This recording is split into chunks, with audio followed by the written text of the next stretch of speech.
3 days before the auction, Jack Maddox stood in the tactical operations room of Black Ridge compound, studying satellite feeds that glowed blue-white in the darkness. His fingers traced coordinates on the topographic display, while mountain wind rattled the reinforced windows. 2 in the morning, as the rest of his pack slept, but sleep had become a luxury he couldn't afford not when 15 years of searching had finally narrowed to a single location. The door opened without ceremony. Marcus Cole limped in prosthetic leg clicking against concrete, carrying 2 mugs of black coffee. No sugar, no cream. Military habits died harder than the men who formed them. Got confirmation. She's alive. Moved to Denver facility 3 hours ago. Jack's hands tightened on the mug, ceramic threatening to crack under the pressure of an alpha's strength barely contained. The coffee burned his throat, but the pain felt distant compared to the possibility that David Cross's daughter had survived 3 years in Konstantin Volkov's custody. You sure it's the girl from Crescent Valley? Marcus spread surveillance photos across the tactical table. A woman in silver restraints' bruised face turned toward a security camera with defiant eyes that reminded Jack of her father's last moments. Sarah Cross, Alpha David's daughter, only survivor. The photographs told a story Jack recognized from his own combat deployments. This wasn't a broken prisoner awaiting rescue. Every muscle in her stance spoke of loyal violence, a warrior forced into chains but never truly defeated. 3 years as Volkov's captive, and she still stood like someone ready to fight the moment opportunity presented itself. Why didn't you fight back? The question formed in Jack's mind before he could stop it, but the answer lay in the medical notation clipped to her file. Wolf's Bane toxicity, critical levels. They had been poisoning her systematically, keeping her weak enough to control but alive enough to remain valuable. How many handlers has she gone through? Marcus pulled up incident reports on the tablet. 8 in 3 years. Last one needed reconstructive surgery after she got his arm into a joint lock and dislocated his shoulder in 4 places. Volkov's moving her to auction because she's too difficult to break. Jack's wolf stirred beneath his skin, recognizing something in those photographs that his human mind hadn't fully processed yet. The mate bond whispered along neural pathways 15 years dormant, but suddenly roaring to life. He'd seen Sarah Cross exactly twice before, once at a pack gathering when she was 17, and he was 33, visiting her father to discuss territorial alliances. The second time had been 3 hours after Rogue slaughtered Crescent Valley pack, when he'd arrived to find only bodies and blood-soaked earth. Her father's medical tag had been clutched in a dead Rogue's hand, along with torn fabric from Sarah's jacket. Jack had assumed she'd died with the rest of her family, another casualty, in a war that never seemed to end. 15 years of searching through Volkov's trafficking networks, following cold trails and dead ends, certain he was chasing a ghost. But ghosts didn't break handlers' arms. Ghosts didn't stare down security cameras with eyes that promised retribution. Intel source says she's being sold because she's difficult. Marcus continued zooming in on facility schematics. But Volkov doesn't know who she really is. If other buyers discover her value, we're looking at a bidding war that could go into 8 figures. Jack studied the satellite imagery of Volkov's Denver compound, converted warehouse district, heavy security, multiple escape routes. The kind of location that spoke to paranoia earned through decades of criminal enterprise. Volkov ran the largest supernatural trafficking ring in North America, moving wolves like livestock across state lines, selling them to the highest bidder for labor breeding stock, or worse. 3 years ago, Volkov had acquired something far more valuable than he realized. Elena Moonfire's last living heir bloodline, thought extinct for 2 generations, held captive and drugged into compliance. If Volkov discovered what he actually possessed, he'd never let her go. The Moonfire line had been legendary Lunas, who could heal with a touch, communicate across vast distances, whose very presence could calm the most savage beast or inspire armies to impossible victory. We're going in as buyers. Jack's voice carried the flat certainty of orders issued under fire when hesitation meant death and second-guessing got Marines killed. Sir, we don't have 5 million liquid. The compound's assets are tied up in reconstruction bonds. Council won't approve liquidating territory holdings for I don't care what the council approves. Jack turned from the satellite feeds, meeting Marcus's gaze with alpha authority that made the air itself feel heavier. David Cross gave me this pack when I had nothing left. Found me 3 days after my entire family was slaughtered, covered in blood and ready to die. He pulled me back from the edge, gave me purpose, taught me how to lead again. Jack's memories of those days remain fragmented. The Kosovo deployment, where everything had gone sideways. Coming home to find his pack, compound burned to ash, every wolf he'd sworn to protect, lying dead as he was halfway across the world following orders. David Cross had found him in the wreckage, weapon in hand, debating whether survival was worth the guilt. Your father died in a war that never should have happened. David's words had cut through the haze of grief and rage. But his pack survives because you're still breathing. Honor his memory by building something that lasts. So Jack had built Blackridge from nothing. 47 wolves, all veterans, who'd lost their original packs to violence or betrayal, all looking for a second chance at belonging. They'd carved this compound from Montana wilderness, mixing military discipline with pack loyalty, creating something that resembled a fire base more than a traditional wolf sanctuary. I won't let his daughter rot in Volkov's cage because of accounting concerns. Mortgage the territory if necessary. Leverage every asset we control. We're bringing her home. Marcus nodded slowly, the kind of acknowledgement that came from 15 years of fighting, besides someone learning when to argue and when to simply execute orders. What about the team? Not just us. Full tactical squad. Jack pulled up personnel files on the display faces of wolves who'd proven themselves in combat across 3 continents. Ramirez for communications, best signals specialist in the Marines before he took shrapnel in Kandahar, and his pack rejected him for the disability. Chen for weapons and demolitions, former Navy SEAL who'd lost his original pack to a corporate buyout that left them scattered across 6 states. Williams for transport and extraction. Air Force pilot who'd been dishonorably discharged after refusing to abandon wounded wolves during an evac under fire. All of them veterans, all of them building new lives in Blackridge because their old ones had been destroyed by forces beyond their control. Jack had given them purpose. Now he was asking them to risk everything for a woman they'd never met based on a debt to a dead man. But that was how honor worked. Debts didn't expire with the creditor. They accumulated interest, compounding over years until repayment became the only path forward that allowed a man to look at himself in the mirror. Ramirez arrived within 30 minutes, lean and quick, despite the scar tissue that covered 40% of his torso. Chen followed, moving with the contained violence of someone who'd spent years learning to kill efficiently in close quarters. Williams was last older than the others by a decade gray, threading through his dark hair, but eyes still sharp enough to land helicopters and save cities. Jack spread the mission parameters across the tactical table, while his team studied satellite imagery with professional detachment. This is a rescue operation disguised as a purchase. Target is Sarah Cross, daughter of Alpha David Cross of Crescent Valley Pack. She's being held at Volkov's Denver facility and will be moved to auction in 72 hours. Ramirez zoomed in on the warehouse district. Security's going to be military grade. Volkov doesn't take chances after the Seattle incident. The Seattle incident had been 6 months earlier. Rival trafficking organization had attempted a raid on one of Volkov's holdings, trying to steal high-value merchandise. Volkov had responded with overwhelming force, killing 23 attackers and posting their heads on pikes outside the warehouse as a warning. The message had been clear: challenge Volkov's operations and die screaming. That's why we're not raiding. Jack pulled up financial records, transfer authorizations, shell companies established over the past decade for exactly this kind of operation. We go in as legitimate buyers. I play wealthy alpha looking to acquire breeding stock. You provide security. We bid. We win. We extract the target before Volkov realizes who she actually is. Chen studied Sarah's photograph with the clinical assessment of someone evaluating the weapon's capabilities. She looks like she can handle herself. What's our contingency if she doesn't want to be rescued? Then we explain the situation and hope she's smart enough to recognize allies from captors.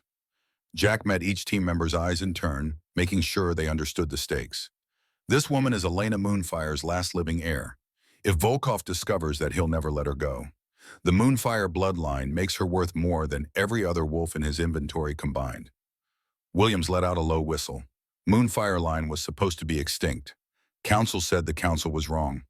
Jack pulled up genealogical records documentation that had taken 8 years to piece together through pack archives and DNA databases. Sarah's grandmother was Elena Moonfire's daughter, hidden away after the Moonfire line became politically inconvenient.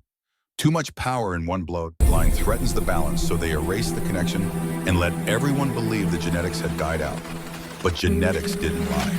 Sarah Cross carried Elena Moonfire's legacy in her cell's dormant power, waiting for the right trigger to manifest. Traditional pack lore said Moonfire abilities awakened at 33, the same age Christ had been crucified, symbolic timing that ancient Lunas had believed carried spiritual significance. How old is she now? Ramirez was already calculating timeline implications. 32, birthday in 4 days. The room went silent as everyone processed the implications. They weren't just rescuing a trafficking victim, they were extracting a potential weapon of mass destruction before her powers manifested in an environment where Volkov could exploit or corrupt them. Moonfire Lunas at full strength could heal armies, break sieges through sheer force of presence, turn the tide of conflicts that conventional force couldn't touch. In the wrong hands, that power became leverage against every pack in North America. What's our budget ceiling? Marcus's question was purely tactical. No point planning an operation if they couldn't afford to execute it. 5 million cash, another 5 in leveraged assets if bidding goes higher. Jack had already run the numbers, calculated exactly how far he could push before bankrupting Blackridge entirely. 10 million total. Beyond that, we extract by force and deal with the consequences. Chen began sketching backup plans on the tactical display, exit routes, and defensive positions in case the purchase turned into a firefight. Williams plotted aerial extraction points, identifying helipads and open ground suitable for emergency evac. Ramirez mapped communication networks, finding frequencies Volkov's security used and identifying jamming options if negotiations broke down. This was what Jack had built at Blackridge, not just a pack, but a military unit that operated with precision born from hard experience. They'd survived because they planned for worst-case scenarios and executed with disciplined efficiency. Sentiment was a luxury. They dealt in tactics and probability curves. We deploy in 48 hours. Jack's voice cut through the planning session, focusing scattered energy into unified purpose. Ramirez, I want full signals, intelligence on Volkov's Denver facility, guard rotations, communication protocols, security response times. Chen requisition appropriate firepower for close quarters, combat suppressed weapons in case we need to fight our way out quietly. Williams arranged transport and have backup extraction ready at 3 different LCs. Marcus pulled up auction house schematics, studying the converted warehouse where Volkov conducted his sales. What about the auction itself? These events draw every major player in supernatural trafficking. We show up, we're going to be recognized. Good. Let them recognize Iron Wolf Maddox buying merchandise. Establishes credibility. Jack's reputation had been built through calculated violence. He didn't start fights, but he finished them with extreme prejudice. Other alphas gave Blackridge territory a wide berth because Jack had proven repeatedly that attacking his pack meant accepting total war in return. 3 years ago, a rival alpha had tried to expand into Blackridge territory, pushing boundaries through systematic harassment. Jack had responded by capturing the alpha's entire command structure in a single night raid, then releasing them with a message carved into their skin, "Test me again, and next time I keep the bodies." The rival alpha had withdrawn immediately, and no one had challenged Blackridge's borders since. Reputation was currency in their world. Jack planned to spend some of that currency buying Sarah Cross's freedom. The team dispersed to their assignments, leaving Jack alone with satellite feeds and tactical displays that painted Denver in shades of blue and gray. Somewhere in that city, Sarah Cross was preparing for an auction that would determine her future. She didn't know help was coming. Probably wouldn't believe it if someone told her 3 years of captivity taught prisoners that hope was a liability, that expecting rescue only made betrayal hurt worse. Jack understood that lesson intimately.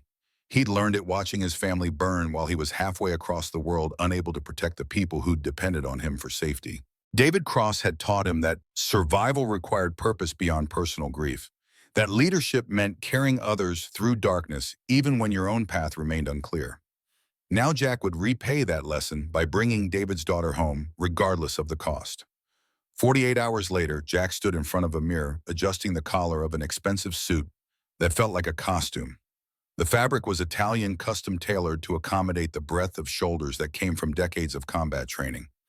He looked like exactly what the role required: wealthy alpha with money to burn and morals flexible enough to participate in human trafficking with supernatural characteristics. Marcus appeared in the doorway similarly dressed but visibly uncomfortable. The prosthetic leg didn't show beneath tailored slacks, but Jack knew his second-in-command hated formal wear with the passion of someone who'd spent too many years in body armor and tactical gear. Chen and Ramirez are in position. Williams has the backup bird fueled and ready at staging area. Marcus's voice was pure business, no trace of the friendship that had developed over 15 years of shared trauma and hard-won victory. We're green across the board. Jack checked the concealed communication unit built into his collar, subvocal microphone that would pick up even whispered words and transmit them to the team. The technology was military-grade, borrowed from spec ops units that operated in environments where radio silence meant survival. Remember, we're buyers until the situation forces us to be something else. Jack's reflection stared back at him, gray threading through dark hair at the temples, scars visible along his jaw where silver claws had cut deep during the Kosovo incident. He looked 48 years old and every fight that age represented. The drive to Denver took 3 hours through mountain passes still dusted with late spring snow. Jack rode in the passenger seat of a black Mercedes S-Class, Williams at the wheel, with Marcus in back maintaining tactical awareness of their surroundings. They looked like wealthy alpha and his security detail, not combat unit, preparing for potential firefight. Chen and Ramirez had entered Denver separately, establishing overwatch positions near the warehouse district, where Volkov conducted business. The auction house was converted industrial, spaced high ceilings, open floor, planned multiple exits for quick dispersal if law enforcement became interested. Supernatural trafficking occupied legal gray area. Technically, humans couldn't prosecute crimes involving non-humans, but interstate commerce violations still carried federal penalties. Volkov operated by keeping his business compartmentalized. Different facilities for acquisition, processing, storage, and sale. Sarah had been moved through the network like inventory, probably never spending more than a week in any single location. Smart operational security that made rescue operations nearly impossible without inside intelligence. Jack's inside intelligence had cost him 2 years and $17,000 in bribes, but the investment was paying dividends now. They arrived at the warehouse as sunset painted Denver's skyline orange and gold. Other vehicles lined the street, luxury cars mixed with armored SUVs, the wolves from across North America, converging for an event that catered to appetites polite society refused to acknowledge. Jack recognized several alphas by scent alone: the Dallas pack leader, who specialized in acquiring breeding females; the Seattle trafficker who'd barely survived Volkov's retaliation; the Vancouver operator who ran wolves across the Canadian border for wealthy collectors. All of them predators in expensive suits, pretending civilization, while participating in slavery with supernatural characteristics. Jack's wolf snarled beneath his skin, hating everything this place represented. But discipline meant controlling base instincts in service of larger objectives. He'd come here to buy Sarah Cross's freedom through methods that turned his stomach. But the alternative, leaving her in Volkov's custody, was unacceptable. The warehouse interior hit all the notes of underground, auction aesthetic, dim lighting stone platforms where merchandise would be displayed, rows of seating that suggested theater more than human trafficking. Crystal chandeliers hung from industrial beams, creating cognitive dissonance between elegant decor and brutal purpose. Jack took a seat in the third row, Marcus standing behind him in classic bodyguard position. Chen's voice cracked through the sub-vocal comm. In position north, overwatch. Clear sight lines to all exits. Ramirez followed seconds later. Signals locked, monitoring security frequencies, no unusual chatter. The auction house filled quickly, perhaps 200 buyers settling into seats while security personnel lined the walls. Volkov's guards were professional muscle, ex-military, heavily armed, moving with coordination that suggested recent training. Jack cataloged defensive positions, calculating how many he'd need to neutralize if extraction required violence. Then Volkov himself appeared on the main platform, and Jack's estimation of the threat level increased significantly. Konstantin Volkov wore his 60 years silver hair, slicked back suit that probably cost more than most cars. But the predatory grace in his movements belonged to something far more dangerous than wealthy businessman. This was the man who'd built trafficking empire through systematic violence, who'd survived 2 decades in supernatural underworld by being faster, smarter, and more ruthless than everyone else. Welcome, gentlemen. Volkov's accent carried traces of Moscow upbringing, smoothed by years of American business. Tonight, we offer exceptional merchandise carefully selected for your particular needs. Breeding stock labor assets, specialty acquisitions for discerning collectors. Jack's hands tightened on the armrests, violence screaming through his veins, demanding immediate action. But discipline held timing was everything in combat, and premature engagement got people killed. The auction proceeded through catalog of human misery. Young wolves sold for breeding programs, older ones designated for labor, in conditions that would kill humans within months. Jack watched faces around him, bidding casually on lives, treating people like commodities, and promised himself that when this was over, he'd dedicate resources to burning Volkov's entire operation to ash. But first he needed to save Sarah Cross. She appeared on the platform 40 minutes into the auction, and Jack's breath stopped entirely. The photographs hadn't captured everything. Sarah moved like a caged predator, despite silver restraints, bruised face lifted in defiance that should have been beaten out of her years ago. Silver hair fell past her shoulders, distinctive enough to mark her as rare commodity. Emerald eyes scanned the crowd, and for one electric moment, her gaze locked with Jack's across the warehouse. Recognition flashed between them. Not memory exactly, but something deeper.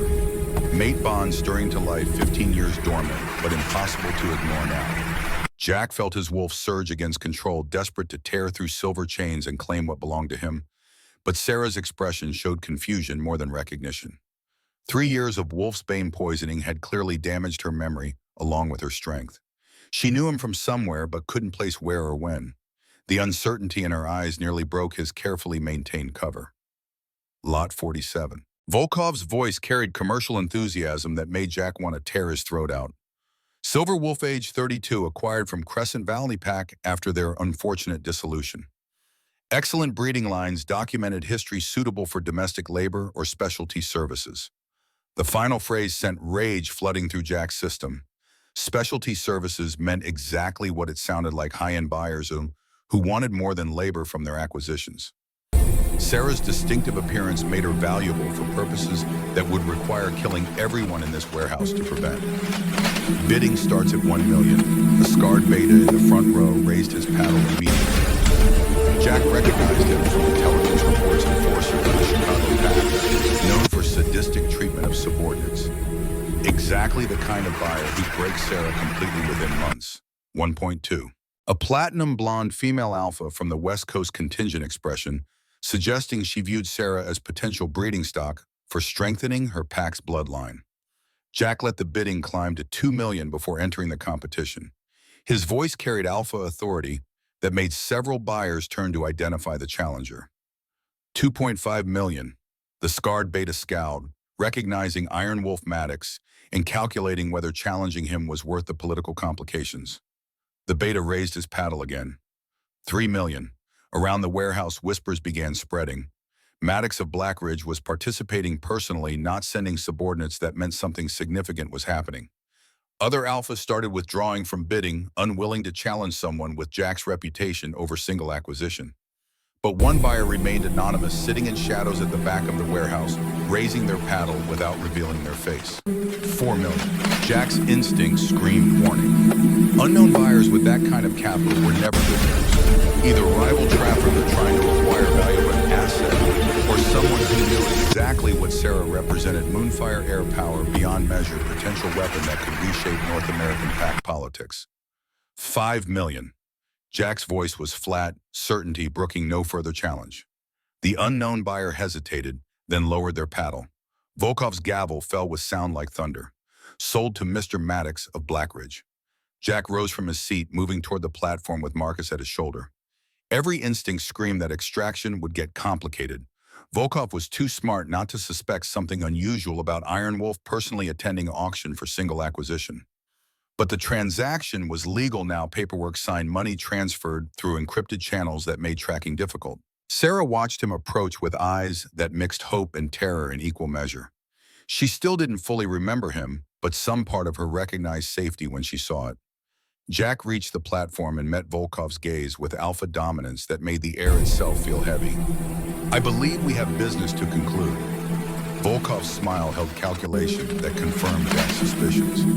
Indeed, Mr. Maddox, I confess surprise seeing you here personally. Your reputation suggests delegating such mundane acquisitions to subordinates. This one's personal. Jack didn't elaborate, letting Volkov make whatever assumptions he wanted. The backstage area smelled like fear and silver. Jack unlocked Sarah's restraints, personally feeling the metal burn his palms, even through alpha resistance. The silver had been touching her skin for hours, maybe days, chemical burns visible on wrists and throat wounds that should have healed instantly on any healthy wolf. Can you walk? His voice was low enough that only she could hear beneath the warehouse's ambient noise. Sarah's response came hoarse from disuse and damage. I can run if I need to. Respect flooded through Jack at the steel in her voice. 3 years of captivity, systematic poisoning, physical abuse that would have broken most wolves completely, and she was ready to sprint the moment opportunity presented itself. Good, because we might have to. He steadied her with one hand on her lower back, protective gesture that felt natural despite barely knowing her. The mate bond hummed between them, recognition operating on levels beneath conscious thought. They were 10 feet from the exit when Dmitri materialized from shadows with 5 security personnel blocking their path. The Russian accent matched Volkov's, suggesting a family connection or long association. Mr. Volkov wishes to verify transaction details. Please, moment of your time. Marcus's hand drifted toward concealed weapon, waiting for Jack's signal. Chen's voice crackled through the comm. I have shot on 3 targets. Say the word. But they were an enclosed space with 200 witnesses and unknown variables. Starting firefight now meant escalating situation beyond control. Jack let Alpha Aura fill the parking garage pressure that made Dimitri's guards step back involuntarily. I paid cash. Transactions complete. She's mine now. Walk away. Sarah tensed beside him, coiling like spring wound too tight. Jack could feel her preparing to fight warrior instinct, overriding self-preservation. He whispered, barely audible, not yet. Trust me. Dmitri studied them both with calculation that suggested intelligence beyond simple muscle. Mr. Volkov asks you meet him tomorrow. Discuss future business opportunities. He believes mutually beneficial arrangements possible. Translation: Volkov had recognized Sarah's potential value and wanted to negotiate ongoing relationships. Either sharing profits from her exploitation or eliminating competition before Jack could leverage whatever made her worth $5 million. I'll consider it. The lie came easily, buying time and space to disappear before Volkov's suspicions crystallized into action. Dmitri nodded slowly, stepping aside with his security team. Tomorrow then. Volkov will contact you. Jack guided Sarah toward the Mercedes where Williams waited with engine running. Every step felt like walking through minefield, waiting for the trap to spring. But they reached the vehicle without incident, Marcus climbing him back while Jack settled Sarah in passenger seat. The moment Williams pulled into Denver traffic, Sarah spoke for the first time since leaving the warehouse.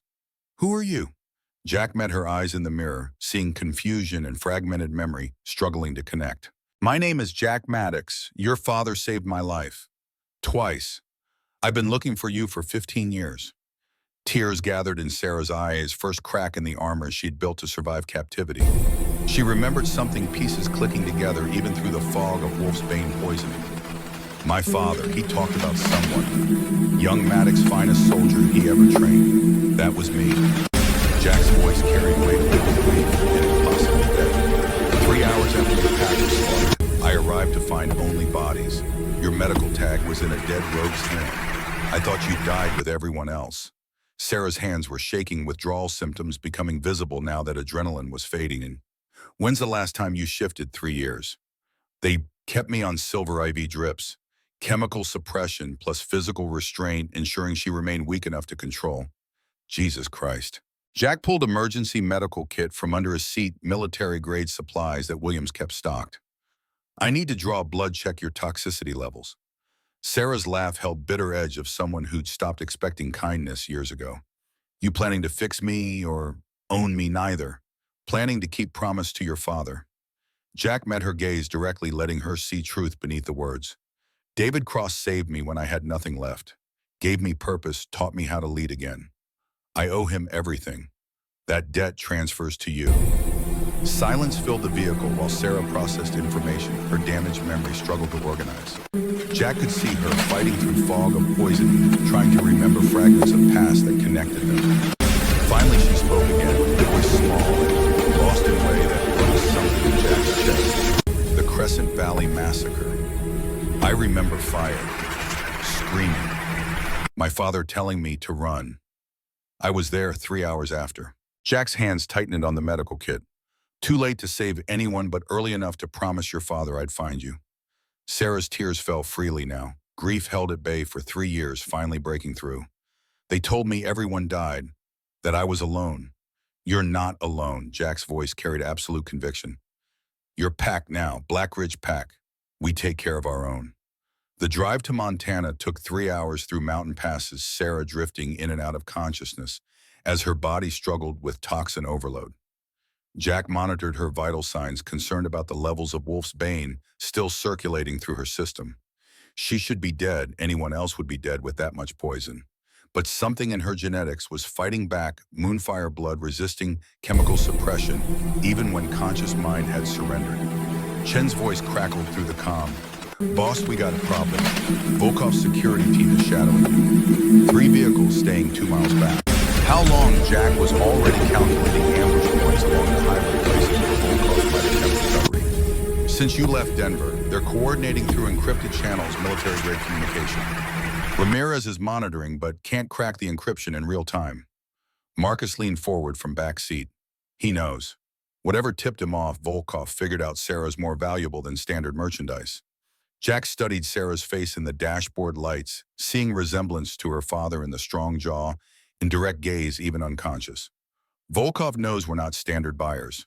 Whether he's figured out the Moonfire connection or just suspects we're rival operators, he's not letting her go without a fight.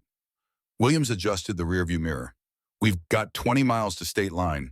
Once we cross into Montana, it's your territory. He'll have harder time operating there, assuming we make it to the state line. Chen's voice carried tactical assessment born from years in hostile territory. These roads are perfect for ambush narrow passes, limited visibility, nowhere to run if they box us in. Jack made the decision with cold certainty that came from decades leading men into combat. Williams, contact the pack. I want full defensive positions at the border. Anyone crosses into Black Ridge territory, they don't cross back out. The ambush came 10 miles from the state line, exactly where Jack would have positioned it if roles were reversed. Volkov's vehicles closed distance, suddenly boxing the Mercedes between 2 trucks, while a third blocked the road ahead. Professional execution that confirmed ex-military background. Williams hit the brakes hard, avoiding collision, but leaving them trapped on narrow mountain highway. Marcus had weapon drawn before the car fully stopped scanning for targets through tinted windows. Jack checked Sarah's still unconscious vitals, stable but weak. Dmitri emerged from the lead truck, flanked by 8 security personnel armed with automatic weapons. They wore body armor and moved with coordination that suggested recent training. Not standard muscle, these were operators who knew their business. Mr. Maddox, Dimitri's voice carried through closed windows, amplified enough to be heard clearly. Mr. Volkov wishes to renegotiate terms of sale. Jack opened his door, slowly, hands visible, projecting calm authority, despite situations spiraling toward violence. The sale is complete. Legal transfer of ownership. No renegotiation necessary. Dmitri smiled without fear. Mr. Volkov believes merchandise was misrepresented. Value significantly exceeds price paid. He offers $10 million for her return. 20 seconds to state line, Chen's voice whispered through the comm. I can drop 4 targets before they react. Ramirez has another 3. 1 target, unknown position. Not yet, Jack subvocalized. Let's see if we can resolve this diplomatically. Sarah's in no condition to be moved again. Jack kept his voice reasonable, buying time while his team positioned for engagement. She needs medical treatment. Push this, and she might not survive the transfer. That is risk Mr. Volkov accepts. Dimitri's hand drifted toward his weapon. Please step away from vehicle. The calculation was simple mathematics. 8 security personnel versus Jack's team of 4 with Sarah as vulnerable civilian, complicating every tactical decision. Standard odds would favor Volkov's people. They had number superior positioning element of surprise. But standard odds didn't account for what Jack Maddox had built at Blackridge. His people weren't just trained, they were combat veterans who survived situations where survival seemed impossible, who'd learned that victory belonged to whoever was willing to pay the highest price in blood and pain. Jack's alpha aura exploded outward pressure wave of dominance that hit Dimitri's people like physical force. Wolves with less control would have submitted immediately, dropping to their knees from instinctive response to superior predator. But Volkov's guards were professionals. They merely staggered, buying Jack's team the half-second advantage they needed. Chen's rifle barked twice from overwatch position, precision shots dropping 2 security personnel with headshots before the rest could react.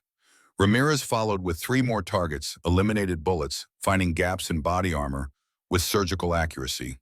Marcus exploded from the Mercedes like coiled spring, releasing prosthetic leg, not slowing him at all, as he closed distance and put 2 rounds through Dimitri's chest before the Russian could draw his weapon.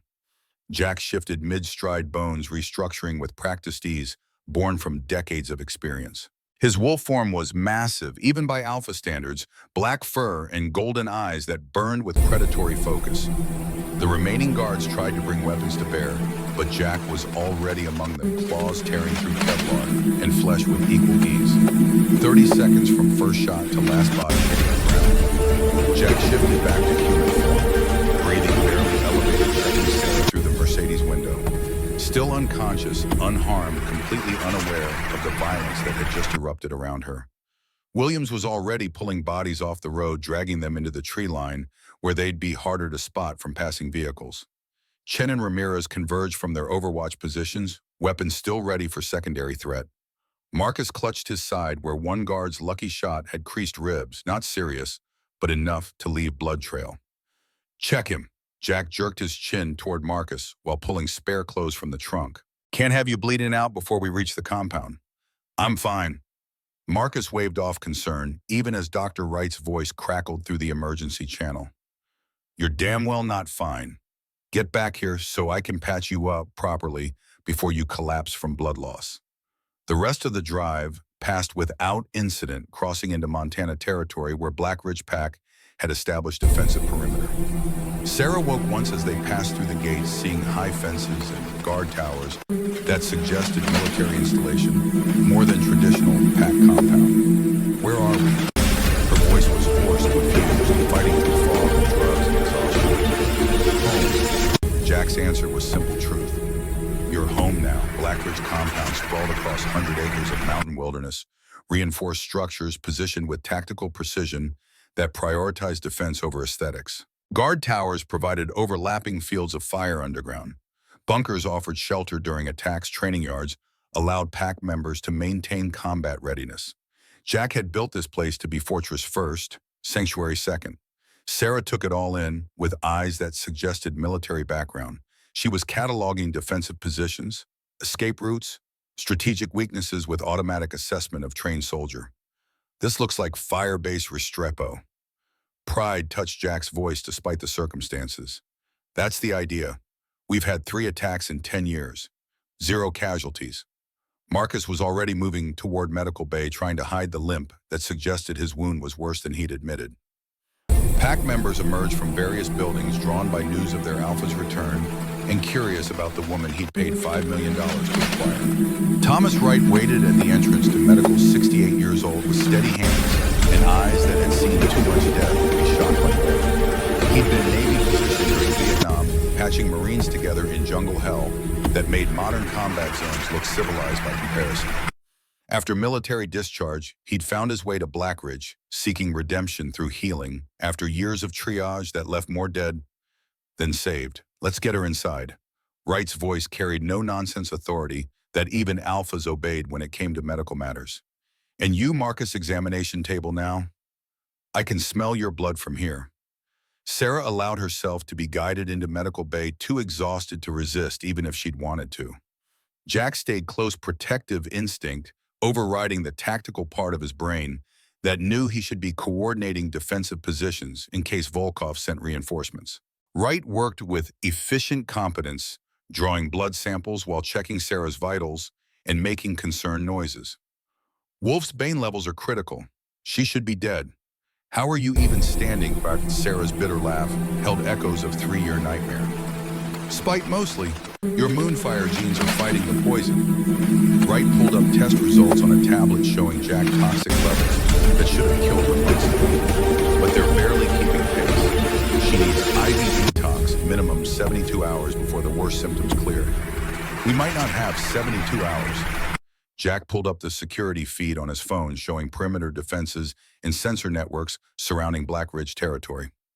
Volkov knows we have her. He'll come with everything. Then you better pray I'm as good at my job as I used to be. Wright started hanging IV bags, mixing compounds that would bind to Wolf's Bane molecules and accelerate their removal from Sarah's bloodstream. This is going to be rough. The detox process feels like dying slowly. Most wolves don't have the pain tolerance to survive it conscious. Sarah's eyes found Jack's, looking for something reassurance, promise hope that survival was possible. I've survived worse. That remained to be seen. Wolf's Bane detox wasn't just painful, it was actively dangerous. As the poison left her system, Sarah's wolf would try to reassert control, fighting against 3 years of suppression, with all the violence of caged animal finally breaking free. If she shifted prematurely before her body had recovered enough strength to handle the transformation, the strain could kill her. But if she didn't detox completely, the residual poison would prevent her moonfire abilities from manifesting when her 33rd birthday arrived in 4 days. Jack was studying strategic implications when Ramirez burst into the medical bay, tablet in hand, an expression grim. "Sir, we have a problem." The tablet showed encrypted message that had arrived through channels reserved for alpha-to-alpha communication. Volkov's face filled the screen, his smile that promised violence delivered with civilized precision. "Maddox, I know who she is. Elena Moonfire's heir." Volkov's English was perfect accent, adding exotic flavor without impeding understanding. "You have 96 hours to return her or I come take her. I have 200 mercenaries under contract. You have what, 50 veterans? Arithmetic is not in your favor. Bring her to neutral ground. I'll pay you double 10 million cash. Refuse and your pack dies with you." The message ended with coordinates for proposed exchange and timestamp, 96 hours. Jack replayed the message twice, studying Volkov's face for tells that might reveal tactical intentions. The Russian was too controlled to show much, but tiny micro-expressions suggested genuine confidence. He believed he had overwhelming advantage, that Jack would fold under pressure rather than sacrifice his entire pack for one woman. Volkov didn't understand that Jack Maddox had already lost everything else. He'd spent 15 years building something worth protecting, and no amount of arithmetic would make him surrender to threats. Ramirez recall all patrols, fortify perimeter defenses, Chen inventory weapons and ammunition. Williams prep emergency evac routes in case we need to scatter civilians. Jack's orders came rapid-fire muscle memory from decades leading men in combat. "Marcus, soon as Wright patches you up, I need full tactical assessment of defensive positions." The command center transformed into war room. Within minutes, maps spread across tables. Weapons being distributed, pack members taking up positions with discipline that came from training under someone who'd survived multiple deployments. These weren't traditional wolves playing at military organization. They were actual veterans applying hard-won skills to supernatural combat. Sarah appeared in the doorway, still connected to IV line, but refusing to stay in medical despite Wright's protests. "Can you fight?" Her voice was stronger now, determination overriding physical weakness. Jack turned to find her studying the tactical displays with eyes that suggested familiarity with operational planning. "Can you? I was Army medic, 82nd Airborne." Sarah crossed to the map table, tracing defensive positions with practiced assessment. "Combat deployments in Iraq and Syria. Trained counterinsurgency and forward combat medicine. 6 years active duty before I came home to take over pack physician duties from my mother." The information recontextualized everything. Sarah wasn't helpless victim requiring rescue. She was trained warrior who'd been systematically disabled through chemical suppression. Given time to recover and proper support, she could be force multiplier instead of liability. "Why didn't you fight back when Volkov's people took you?" Marcus asked the question Jack had been wondering since seeing her photograph. Sarah's expression went cold, remembering. "I killed 3 of them. 4th hit me with Wolf's Bane dart from distance. Woke up in a cage with silver ivy in my arm. Respect rippled through the command center. These were men who understood violence intimately, who could recognize warrior spirit even in someone barely strong enough to stand. Sarah Cross had survived 3 years of systematic torture without breaking, maintaining enough situational awareness to count and kill her. Attackers displayed tactical competence despite being chemically suppressed. She was exactly David Cross's daughter, warrior trained to impossible standard, too stubborn to quit, even when surrender would be easier. Your plan has a flaw. Sarah's voice cut through tactical discussion, challenging analysis that had been proceeding without her input. The room went quiet. Wolves unused to being contradicted, even by someone with obvious military background. Jack gestured for her to continue, interested in her assessment, despite barely knowing her. Volkov won't come through mountain passes. Sarah pointed at topographic map, showing approaches to Black Ridge territory. Too predictable, easy to defend. He's Russian mob with military connections. They use Spetsnaz tactics, helicopter insertion, fast rope, onto your compound, establish beachhead before you can respond. She traced attack vector that bypassed all prepared defensive positions, going straight for the compound roof. You fortified ground approaches, but left your upper positions vulnerable. Classic mistake in mountain warfare. Marcus studied the map with new attention, seeing what Sarah had identified. She's right. We're set up to defend against ground assault, but helicopters could drop troops directly into our perimeter. How many helicopters does Volkov have access to? Chen was already calculating load capacity and insertion timing. At least 8. Sarah's memory was fragmentary, but certain about this detail. I saw them at the processing facility before they moved me to Denver. Russian-made Mi-17s, probably acquired through black market weapons dealers. Can carry 30 troops each with full combat load. 240 troops delivered in single wave. Jack felt cold calculations settling over his thoughts, combat mathematics, that had kept him alive through dozens of engagements. We're outnumbered 5-1, and they can bypass our prepared defenses. So we make the compound itself the kill box. Sarah leaned over the map, tactical mind operating, despite chemical fog still clouding her thoughts. Reinforce interior choke points. Position your best shooters to cover likely breach zones. Prepare fallback positions with overlapping fields of fire. Make them pay for every meter they advance. Jack studied her face, seeing not victims requiring protection, but partner capable of contributing to their survival. You sure you're up for this? Sarah's smile held sharp edge of someone who learned violence as second language. I've been waiting 3 years to make Volkov pay. Point me at the enemy. The next 4 days passed in blur of preparation that transformed Black Ridge from packed compound into fortress awaiting siege. Defensive positions were reinforced, ammunition stockpiled, medical facilities expanded to handle mass casualties. Pack members drilled, constantly rehearsing response to helicopter assault until actions became automatic.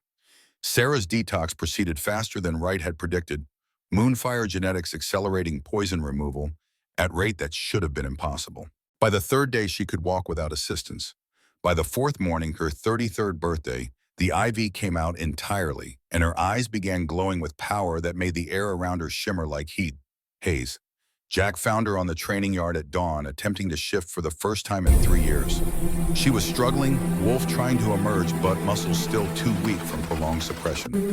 Frustration radiated from her in waves that he could feel through the mate bond that had been growing stronger each day. He shifted smoothly, Black Wolf, moving to stand beside her, offering support with simple presence. Through the bond, he sent impression of calm strength, alpha dominance, mixed with gentle encouragement. Sarah's eyes found his, and something clicked, recognition, operating on level beneath conscious thought. Her shift completed in sudden rush of silver, light wolf emerging, that was magnificent even by Moonfire standards. Larger than normal female with coat that gleamed like captured starlight, and emerald eyes that burned with supernatural intensity. She was beautiful and terrible, and absolutely his. Their wolves touched muzzle to muzzle, and the mate bond ignited. Gold and silver light danced around them, visible manifestation of connection that transcended physical reality. Every wolf in Black Ridge felt it, that moment of recognition when Alpha found his Luna, when Pack became complete through joining, that went beyond simple romance into something mythic. They shifted back to human form in perfect synchronization, standing face to face in the dawn light. Sarah's expression showed wonder mixed with confusion. She felt the bond but didn't fully understand its implications. Jack stepped back, maintaining distance despite every incident, screaming to close it. We have 72 hours before Volkov arrives. Focus on staying alive first. Everything else can wait. But as he walked away, he felt Sarah's gaze on his back, questions forming that would demand answers once the immediate crisis passed. The mate bond had declared them partners, soulmates, two halves of whole that had been incomplete for decades. Whether Sarah would accept that bond after 3 years of captivity and systematic abuse remained uncertain. Jack had promised to keep her safe, not to claim her as his own. The distinction mattered. She deserved choice about her future, even if his wolf howled in protest at the thought of her choosing to leave. 60 hours before Volkov's deadline, Wright delivered news that changed everything. Sarah's in medical bay. You need to see this. Jack found her sitting on an examination table, hands glowing with silver light, while Wright watched with expression mixing professional fascination and personal concern. Tell him what you just did. Sarah looked up, eyes still carrying traces of supernatural radiance. I healed Marcus's gunshot wound. Completely. Tissue regeneration, nerve repair.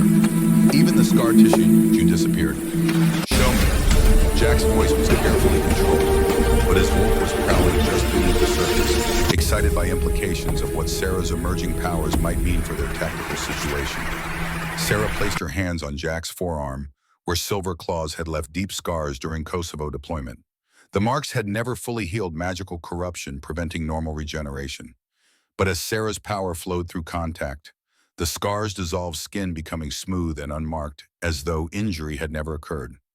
That's impossible. Jack stared at his arm, feeling phantom pain vanishing along with physical evidence of old trauma. Moonfire line doesn't heal injuries, they erase them from existence. Wright's voice carried academic excitement of someone witnessing history firsthand. It's not accelerated regeneration. It's temporal restoration, returning tissue to pre-injury state. Elena Moonfire could reportedly heal entire battalions in minutes, sending warriors back into combat as though they'd never been wounded. Jack's tactical mind immediately calculated implications.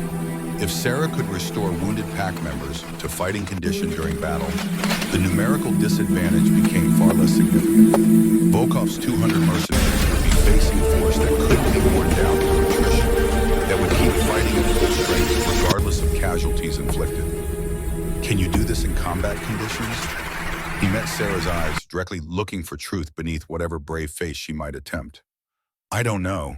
Honesty was preferable to false confidence in Sarah's assessment. The power's still new. I can feel it, but controlling it under stress is different than practicing in medical bay. Then we practice. Jack made the decision with cold certainty. You're combat medic by training, healer by genetics. That combination makes you our most valuable asset. We build our defensive strategy around your abilities. Marcus entered the medical bay moving without trace of injury from the gunshot wound that had nearly killed him days earlier. He rotated his shoulder experimentally, testing range of motion that shouldn't have been possible. Boss perimeter sensors just picked up movement. Volkov's advanced scouts are probing our defensive positions 12 hours ahead of schedule. Jack felt predatory smile spreading across his face. Good. Let them probe. Let them think they understand our capabilities. When the main force arrives, we'll show them what happens when you threaten Blackridge Pack. Sarah slid off the examination table, power still crackling around her hands like controlled lightning. I'm fighting. Don't even think about telling me to hide in the bunker. I wouldn't dream of it. Jack met her fierce gaze with equal intensity. You're packed now. We take care of our own, and right now, taking care means standing together when enemies come calling. The final 12 hours before Volkov's assault passed intense preparation.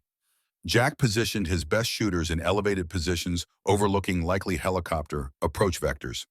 Marcus coordinated interior defensive positions, creating choke points where superior numbers would become liability in confined space. Chen distributed shaped charges that would bring down helicopters if they attempted landing on compound roof. And Sarah practiced her healing abilities, working with Wright to understand limits and capabilities of power that had been dormant for 32 years. She could restore multiple wounds simultaneously, work at distance, Without direct contact, even resurrect wolves who'd been down for several minutes if their hearts could be restarted quickly enough. The Moonfire gift wasn't just healing, it was the power to deny death itself, to refuse the finality that made combat dangerous. With Sarah operational, Black Ridge Pack became something far more dangerous than 50 combat veterans holding defensive position. They became an immortal army that could absorb any punishment and keep fighting. Jack found Sarah on the compound roof at midnight, staring out at mountain darkness, where Volkov's forces were gathering for dawn assault. She sensed his approach without turning, mate bond making each other's presence as familiar as their own heartbeat. "Tell me about my father." Her voice was quiet, intimate, in a way that suggested grief finally breaking through shock and chemical suppression. Jack stood beside her, close enough to feel her warmth, but maintaining respectful distance. David Cross was the finest tactical mind I ever encountered. Taught me that leadership meant carrying others through darkness, that pack wasn't just structure, it was family forged through shared purpose. He found me 3 days after my original pack was slaughtered. I was covered in blood, weapon in hand, debating whether survival was worth the guilt of being alive, when everyone I'd sworn to protect was dead. Your father pulled me back from that edge, gave me purpose beyond grief. He built Black Ridge with me, helped recruit our first members, designed defensive positions that have kept us alive through 3 major attacks.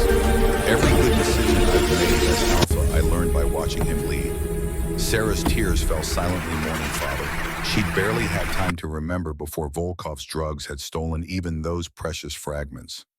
What was he like? Fierce, protective, believed pack was family first, military unit second. He'd have been proud seeing who you've become. Warrior who survived hell without breaking, healer with strength to deny death, Luna who will stand beside her Alpha in battle instead of hiding behind him. The title hung between them, unspoken acknowledgement of bond that had formed whether they'd chosen it consciously or not. Sarah turned to face him, finally eyes glowing faintly with moonfire radiance. This mate bond, it's real, isn't it? Not just stress or proximity or...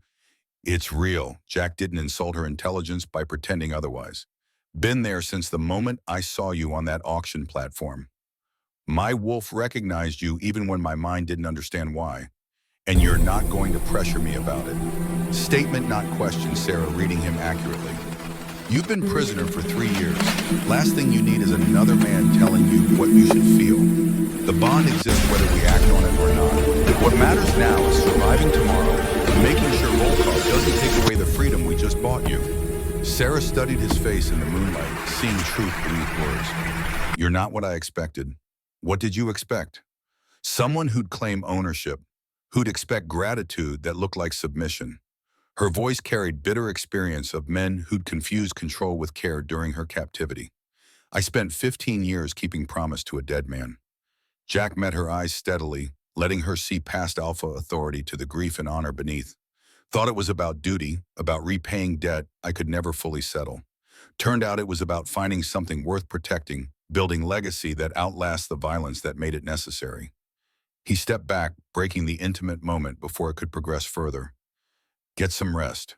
Tomorrow we show Volkov what happens when he threatens family. As Jack turned to leave, Sarah's voice stopped him. Thank you for coming, for fighting, for seeing me as more than broken victim. You were never broken. Jack's response was simple truth. You were warrior in chains, waiting for someone to hand you a weapon. Tomorrow we fight together. Dawn arrived with sound of helicopter rotors cutting through mountain air, exactly as Sarah had predicted. 8 Mi-17s approached from 4 vectors, simultaneously coordinated assault designed to overwhelm defensive response through sheer massive attacking force. But Black Ridge Pack wasn't typical target. They'd spent 4 days preparing for exactly this scenario, positioning anti-air teams and heavy weapons in positions Volkov's scouts hadn't identified during their reconnaissance. Chen's voice came through tactical network with cold precision. Target lock confirmed on all 8 birds. Awaiting weapons, free authorization. Jack stood in command center watching multiple feeds from perimeter cameras as Volkov's forces closed distance. Beside him, Sarah radiated power that made instruments flicker. Moonfire abilities fully awakened and ready to deploy. Fire.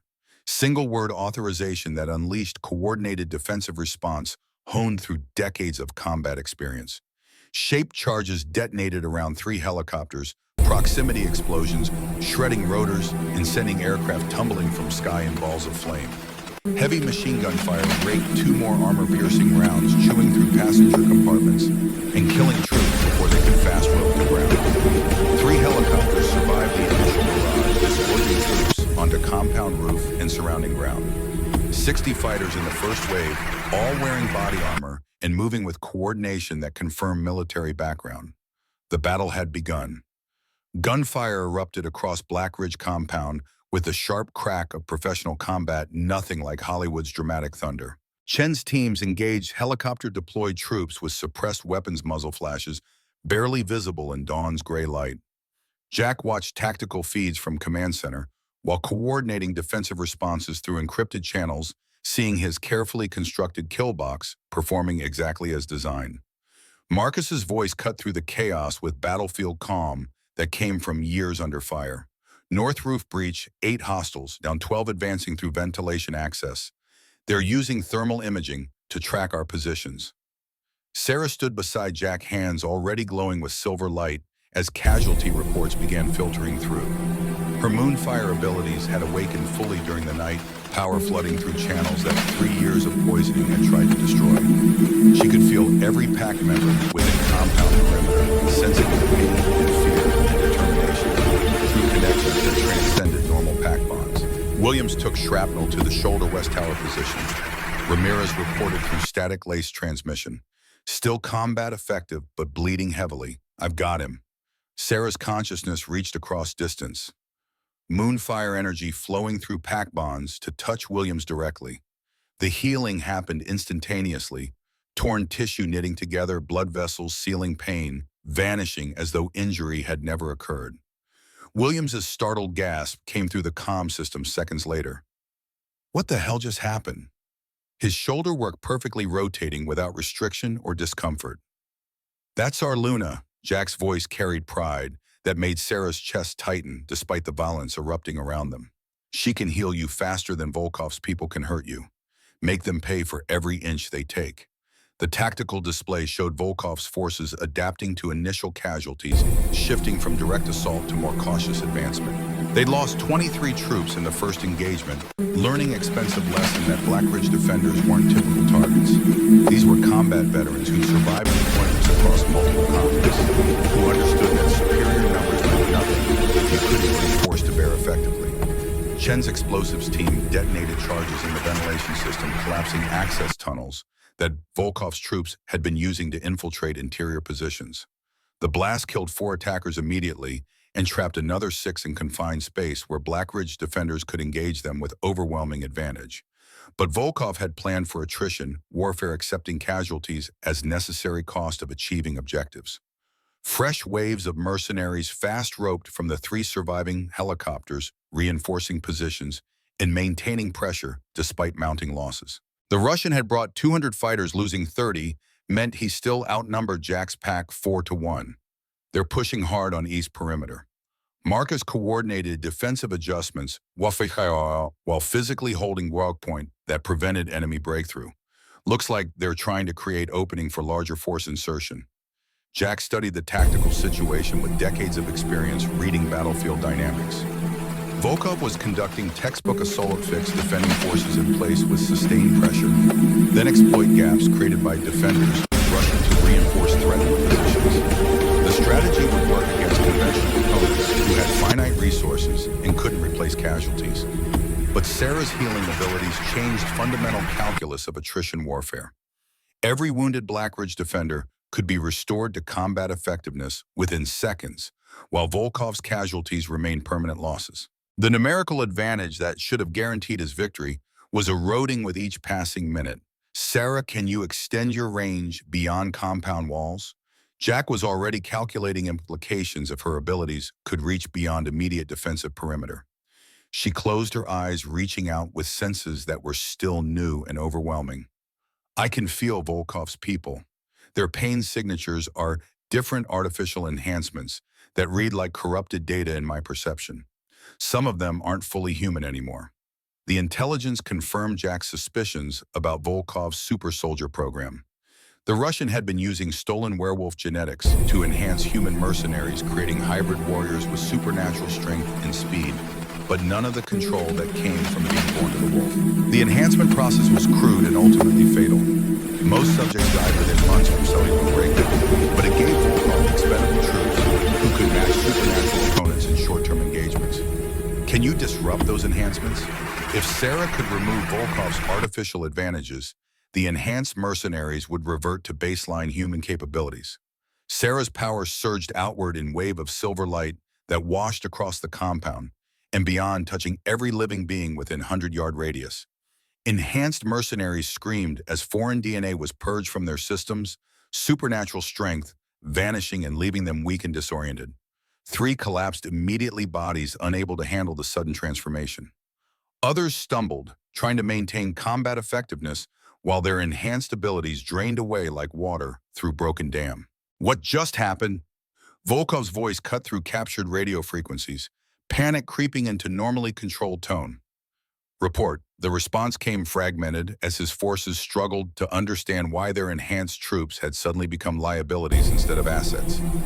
Unknown effect, possibly electromagnetic pulse or chemical agent. Enhanced units are compromised across all insertion teams. Jack allowed himself a thin smile of satisfaction. That's called fighting smarter instead of harder. Fall back to secondary positions. Let them advance into prepared kill zones. Black Ridge defenders executed tactical retreat with disciplined precision, abandoning outer defensive rings while maintaining fire superiority. Volkov's mercenaries pushed forward eagerly, sensing weakness where none existed, walking directly into overlapping fields of fire that Chen's teams had established during 4 days of preparation. The slaughter was efficient and brutal. Crossfire caught advancing troops in exposed positions, cutting them down with precision that came from years of combat experience. Claymore mines detonated in carefully timed sequence, channeling survivors into narrow corridors, where Black Ridge wolves waited in shifted form, claws and fangs far more effective than bullets at close range. Within 10 minutes, Volkov had lost another 40 troops. The assault that should have overwhelmed Black Ridge through numerical superiority was instead grinding to halt against defenders who refused to break, who absorbed every attack and responded with calculated violence that maximized enemy casualties while minimizing their own. Sarah worked tirelessly throughout the engagement, healing wounds as quickly as they occurred, maintaining Black Ridge's combat effectiveness at levels that should have been impossible. Her Moonfire abilities grew stronger with each use power that had been dormant for 32 years, finally expressing itself fully. She could feel the strain. Maintaining this level of healing required enormous energy expenditure, but adrenaline and determination kept her focused despite growing exhaustion. Marcus took 3 rounds to center mass body armor, stopping the bullets, but kinetic impact breaking ribs and collapsing one lung. He went down hard, gasping for air that wouldn't come, vision tunneling as shock began setting in. Sarah's healing reached him before conscious thought, pure instinct driving power that restored crushed bone and torn tissue within seconds. Marcus sucked in desperate breath, feeling ribs knit together and lung reinflate, then rolled to his feet and put 2 rounds through the mercenary who'd shot him. Thanks, Luna. His voice carried genuine gratitude mixed with wonder at abilities that seemed more divine intervention than medical treatment. Don't thank me yet. Sarah's response was strained exhaustion beginning to show. We've still got 100+ hostiles out there, and I'm burning through energy faster than I can replenish it. Jack heard the weakness in her voice and made an immediate decision. All units tactical withdrawal to Inner Sanctum. We're consolidating defensive positions around Command Center. Move now. The retreat happened in stages, covering fire, allowing each unit to fall back while others maintained pressure on advancing enemies. Volkov's forces sensed victory, pushing harder despite casualties that had already exceeded 50% of original insertion force. They'd come too far and lost too many to withdraw without achieving objectives. But as Black Ridge defenders consolidated around Command Center, they found themselves in position that maximized every advantage. Narrow corridors eliminated numerical superiority, reinforced walls provided cover against heavy weapons, overlapping fields of fire created situation where advancing meant certain death. Volkov's assault stalled completely as mercenaries realized they were attacking fortified position defended by enemies who couldn't be worn down through attrition. The mathematics that should have guaranteed victory through overwhelming numbers had become liability. Every corridor filled with bodies, every approach covered by defenders who seemed impossible to kill. Cease fire. Volkov's order came through and captured frequencies after 20 minutes of futile assaults that accomplished nothing except adding to his casualty count. Fall back to Rally Point Alpha. Regroup for second wave. Jack watched thermal imaging track Volkov's forces withdrawing, leaving behind 73 dead and another 26 wounded too severely to evacuate. The compound had been damaged, windows shattered, walls pockmarked with bullet impacts, fires burning in several structures, but Black Ridge Pack remained intact with 0 fatalities. Casualty report. Jack's voice was steady despite adrenaline still flooding his system. Marcus coordinated responses from unit leaders across the compound. 15 wounded, all restored to combat effectiveness by Luna's intervention. 3 moderate injuries requiring additional medical attention, but not life-threatening. 0 fatalities. The numbers should have been impossible given the ferocity of the assault and numerical disadvantage. Against conventional opponents, Black Ridge would have been overrun within the first hour. But Sarah's healing abilities had fundamentally altered the equation, turning what should have been desperate last stand into defensive victory that left Volkov's forces shattered and demoralized. Sarah collapsed against the command center wall, power finally depleted beyond her ability to maintain consciousness. Jack caught her before she hit the floor, feeling how her skin burned with fever that came from channeling more energy than her body could safely handle. Wright appeared immediately, medical bag already open and emergency supplies ready. She's in energy debt. Her moonfire abilities drew more power than her physical form could sustain. She needs rest, hydration, and time for her metabolism to recover. How long? Jack carried Sarah to examination table, noting how light she felt despite muscle mass that suggested combat training and physical conditioning. 12 hours minimum before she should attempt healing again. Wright started IV fluids while monitoring vital signs that fluctuated wildly. Possibly longer if we want to avoid permanent damage. The Moonfire gift is incredibly powerful, but it's not unlimited. Push too hard, and she'll burn herself out completely. Jack studied Sarah's unconscious face, seeing exhaustion written in dark circles and pale skin. She'd held nothing back during the battle, giving everything to keep his pack alive, depleting herself without hesitation or complaint.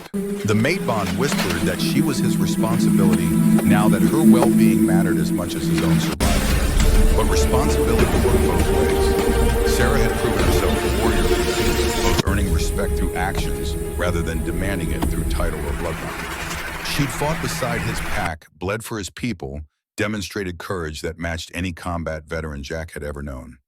She's earned her place here. Marcus spoke quietly from the doorway, voicing what everyone was thinking. Luna by deed, not just by birth or mate bond. The pack will follow her. Jack nodded slowly, understanding the significance. In traditional pack structure, Luna gained authority through mating with Alpha and demonstrating wisdom over time. But Sarah had compressed that process, proving her worth through trial by fire that left no doubt about her capabilities or commitment. Get some rest, all of you. Jack's orders carried weight of exhaustion that matched what his pack was feeling. Volkov will regroup and come again probably within 24 hours. Use the time to heal, resupply, and prepare for round 2.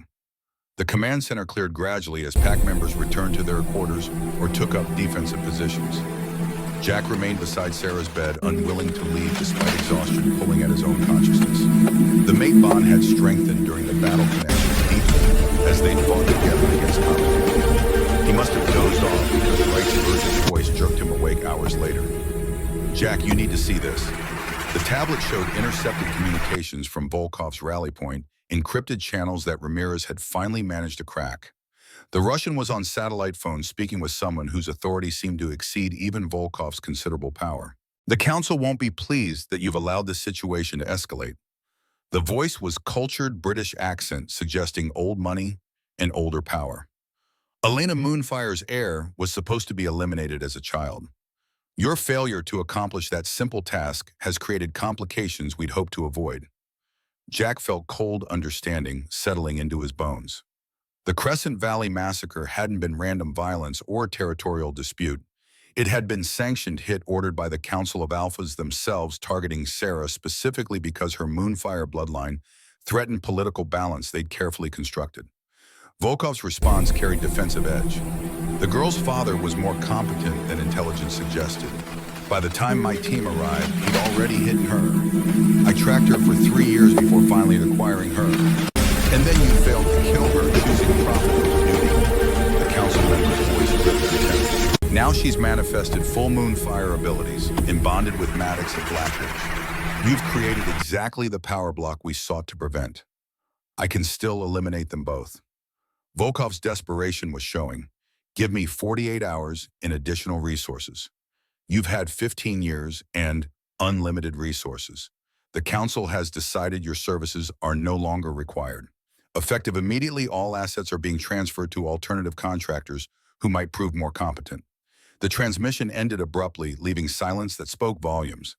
Volkov had been cut loose by his patrons, abandoned because he'd failed to eliminate Sarah when she'd been vulnerable child, instead of allowing her to grow into powerful Luna, who'd bonded with one of North America's most dangerous alphas. This changes everything. Marcus had been listening through the command center's speakers, processing implications that went beyond simple territorial dispute. The council ordered Sarah's execution. That means they'll keep sending assets until she's dead, or they've exhausted every resource at their disposal. Jack studied the tactical map with new understanding of strategic situation.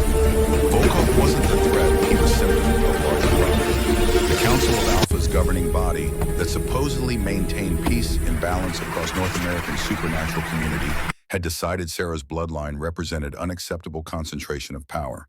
They tried to eliminate her as child. When that failed, they'd use Volkov to keep her imprisoned and suppressed, preventing her abilities from manifesting. Now that she'd awakened fully and claimed her birthright, the council would have no choice but to escalate their response. We're at war with the council. Jack spoke the words aloud, making the threat explicit. Not just defending against Volkov's mercenaries, but standing against the most powerful supernatural authority in North America. Sarah woke to find Jack and Marcus engaged in heated tactical discussion maps and intelligence reports spread across every available surface. Her body ached from energy depletion, muscles sore in ways that suggested she'd run marathon while carrying heavy pack. But the IV fluids had restored some measure of strength, and her moonfire abilities were already beginning to regenerate. What did I miss? Her voice was rough from disuse and dehydration. Jack turned relief visible despite his controlled expression. You've been unconscious for 8 hours. Volkov's forces withdrew after taking 73 casualties. We captured communications revealing that the Council of Alphas ordered your execution 15 years ago and has been using Volkov to keep you suppressed. Sarah processed the information with tactical mind that military training had honed sharp. So this isn't about territorial dispute or trafficking profits. This is about eliminating threat to established power structure. Exactly. Marcus pulled up organizational charts showing council membership in their respective territories.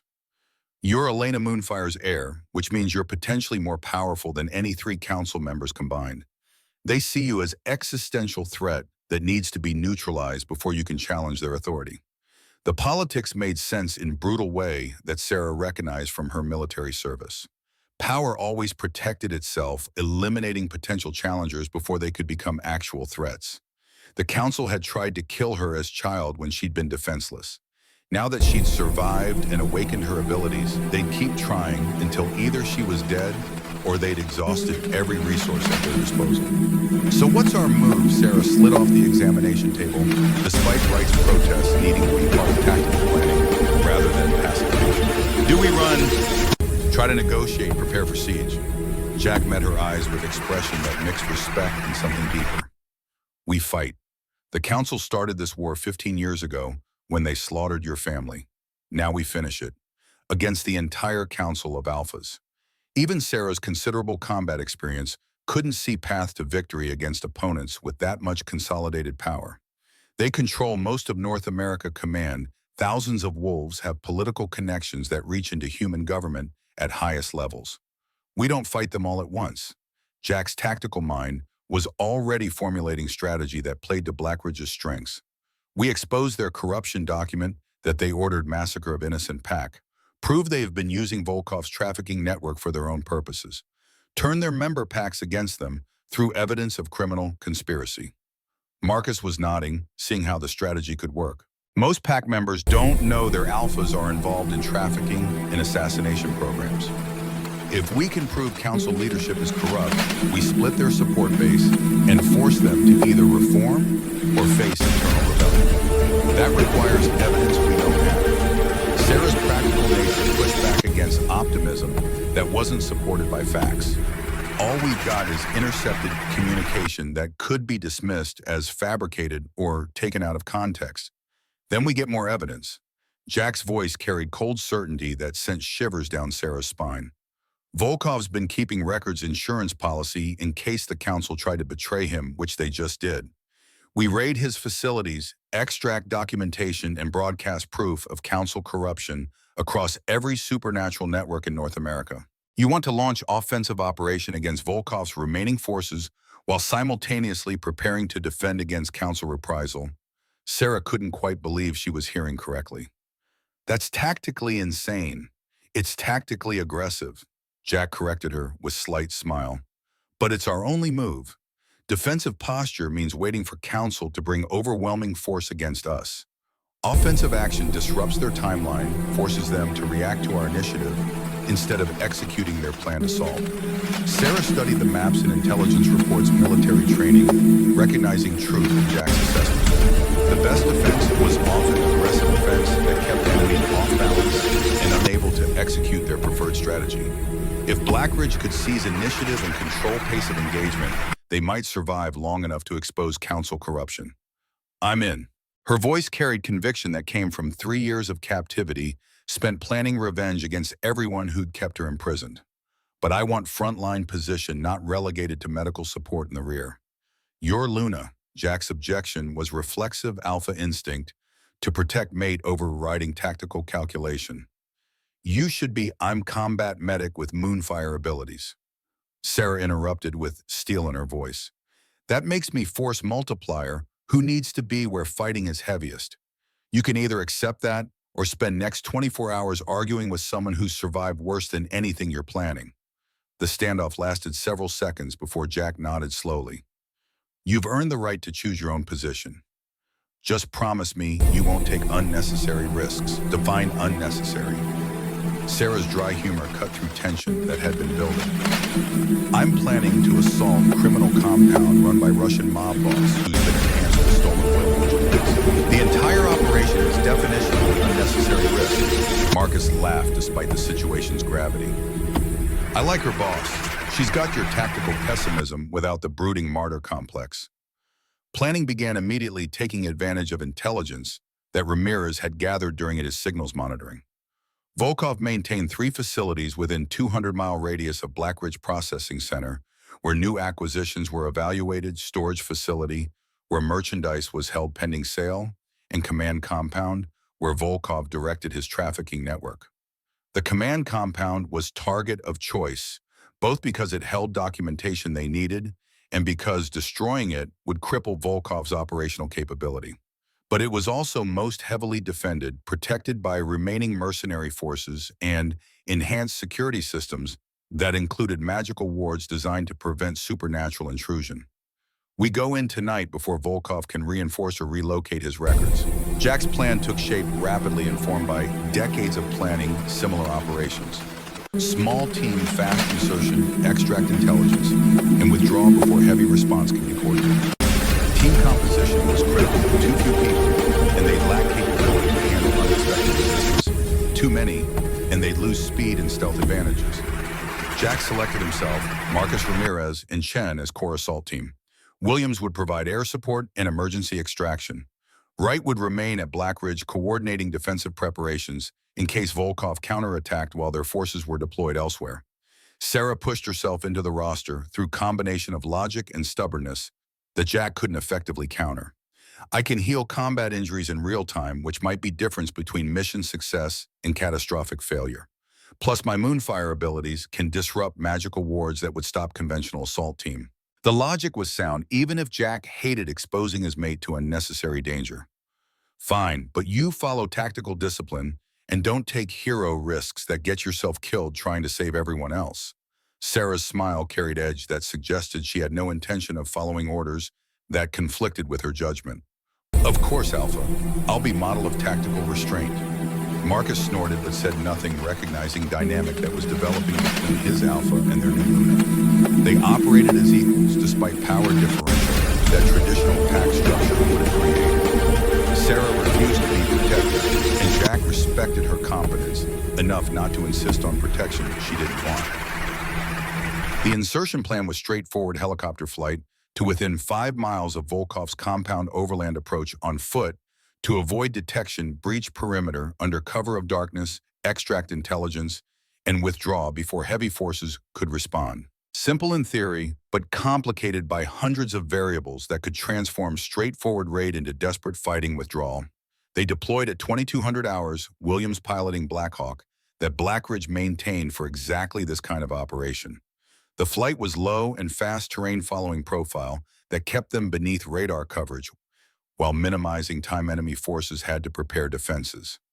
Chen handled weapons distribution with efficiency of someone who'd conducted similar briefings dozens of times. Suppressed firearms for stealth kills, shaped charges for breaching reinforced positions, incendiary devices for destroying records if extraction proved impossible.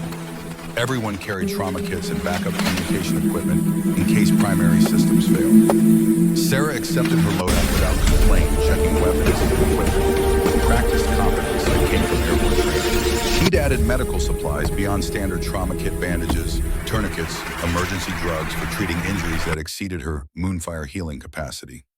The helicopter insertion went smoothly, Williams putting them down and clearing 5 miles from Volkov's compound before immediately extracting to standby position. The team moved through forest with tactical spacing and night vision, rendering darkness into shades of green, every wolf's enhanced senses alert for potential threats. Ramirez led navigation using GPS coordinates cross-referenced with satellite imagery to avoid patrol routes and sensor networks. Chen handled point security, weapon sweeping, potential threat vectors, while rest of team maintained 360-degree awareness. Marcus covered rear security, ensuring no enemies approached from behind. Jack and Sarah moved in middle of formation, Alpha and Luna operating as command element that could respond to contact from any direction. The mate bond hummed between them, allowing silent communication through emotional impressions that were faster than radio transmissions. Compound perimeter appeared after 40 minutes of careful movement, chain link fence topped with razor wire surrounding cluster of warehouses and office buildings. Magical wards shimmered at the edge of Sarah's Moonfire perception. Defensive enchantments designed to alert security forces if supernatural beings attempted to cross threshold. Can you suppress the wards without triggering alarms? Jack kept his voice to barely audible whisper, trusting Sarah's enhanced hearing to pick up the words. She extended her Moonfire senses, feeling out the magical structure that protected Volkov's compound. The wards were sophisticated work, probably crafted by specialist witch hired specifically for this purpose. But they operated on principles of exclusion, identifying supernatural signatures and triggering alerts when those signatures crossed defined boundaries. Sarah's Moonfire abilities worked differently, existing at frequency that wards couldn't easily categorize. She wasn't demon or hostile spirit or corrupted magic user. She was healer restoration force, operating on principles of creation rather than destruction. Give me 90 seconds. She closed her eyes, reaching out with power that had been growing stronger throughout the day. The wards resisted, initially recognizing intrusion attempt and preparing to sound alarms. But Sarah didn't force her way through. Instead, she harmonized with the underlying magical structure, convincing the wards that she represented no threat. The boundary dissolved like morning mist, protective enchantments, recognizing Luna's authority and yielding passage. Sarah opened her eyes, feeling sweat beating despite cool night air. We're clear. Move fast before the wards reset. The team crossed perimeter in tactical rush, reaching cover of nearest warehouse before magical defenses could reassert themselves. Ramirez immediately began electronic warfare against security cameras and motion sensors, feeding false data that showed empty grounds rather than infiltrating assault team. Chen placed shaped charges on warehouse door, precise calculations, ensuring breach would be quiet enough not to alert distant guards. The explosion was muffled crack rather than thunderous detonation, blowing lock assembly while leaving door mostly intact.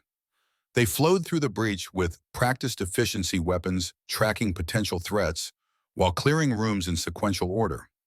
The warehouse held merchandise-caged wolves awaiting transport to auction houses, prisoners who stared at tactical team with mixture of hope and terror. Sarah's heart clenched seeing conditions that were identical to what she endured for 3 years. These people needed immediate rescue, but operational priorities demanded focusing on primary objective. Intelligence extraction, first prisoner, liberation second if time permitted. Marcus gestured towards stairs leading to second floor where Volkov maintained his office space. Command center is up there according to building schematics. That's where records should be stored. The tactical team advanced upstairs with Chen on point, weapon tracking corners and doorways where threats might materialize. They reached the second floor without contact entering corridor, lined with offices that suggested legitimate business rather than criminal enterprise. Volkov's personal office was at corridor's end, reinforced door that spoke to paranoia earned through decades operating in criminal underworld. Chen examined the lock mechanism with professional assessment, identifying electronic components mixed with magical wards that created layered security. This is going to take time. He pulled tools from tactical vests, preparing to bypass security through combination of technical skill and brute force. We don't have time. Sarah stepped forward, her moonfire abilities reaching out to touch the wards protecting Volkov's sanctum. These enchantments were different from perimeter defenses actively hostile, rather than merely alert trickery designed to harm intruders, rather than simply detect them. But Sarah's power operated on fundamental principle that healing could overcome harm, that restoration was more powerful than destruction. She poured energy into the wards, not fighting them, but transforming them, converting hostile magic into neutral energy that dissipated harmlessly. The door unlocked with audible click. Security defeated by Luna, who refused to accept that any barrier could be truly impenetrable. Remind me never to piss her off. Chen's voice carried genuine respect, mixed with healthy wariness of someone who understood how dangerous Sarah could be if provoked. The office interior looked like legitimate businessman's workspace, mahogany desk, leather chairs, artwork, that probably cost more than most people earned in years. But the safe built into far wall spoke to darker purposes, reinforced steel protecting contents that Volkov couldn't risk losing. Ramirez set up portable computer station preparing to crack safe's electronic lock through combination of hacking and brute force algorithms. While he worked, the rest of the team established defensive perimeter, preparing for possibility that security might discover their intrusion. Sarah moved to desk, searching through papers and digital files that Volkov had left accessible. Most were legitimate business records, shipping manifests, financial statements, employee rosters that could have belonged to any logistics company. But hidden folders revealed darker operations, coded references to merchandise acquisition and distribution networks. Jack, look at this. She pulled up file that contained photographs and documentation spanning 15 years. It's evidence of council involvement in trafficking operations, payment records, showing deposits from multiple Alpha territories. The intelligence was damning proof that council members had been using Volkov's network for their own purposes, hiding behind plausible deniability while profiting from suffering they publicly condemned. Names, dates, transactions that created paper trail leading directly to Alphas who sat on governing council. Download everything. Jack's voice was tight with controlled fury, seeing confirmation of corruption that went far deeper than simple assassination order. We're going to burn the entire system down. Ramirez worked rapidly copying files to encrypted drives while his algorithms chipped away at safe security. The process took 8 minutes, far longer than comfortable for team operating deep in hostile territory. But finally the safe door swung open, revealing physical documents that Volkov had kept as insurance against betrayal. Jack flipped through folders, rapidly seeing handwritten contracts, signed authorizations, photographic evidence of Council Alphas meeting with known traffickers. The documentation was comprehensive, suggesting Volkov had spent years building leverage against the power structure he served. This is checkmate, Marcus spoke quietly, understanding implications of evidence they just acquired. We broadcast this across supernatural networks, and Council loses all legitimacy. Their member packs will rebel rather than follow leadership this corrupt, assuming we survive long enough to broadcast it.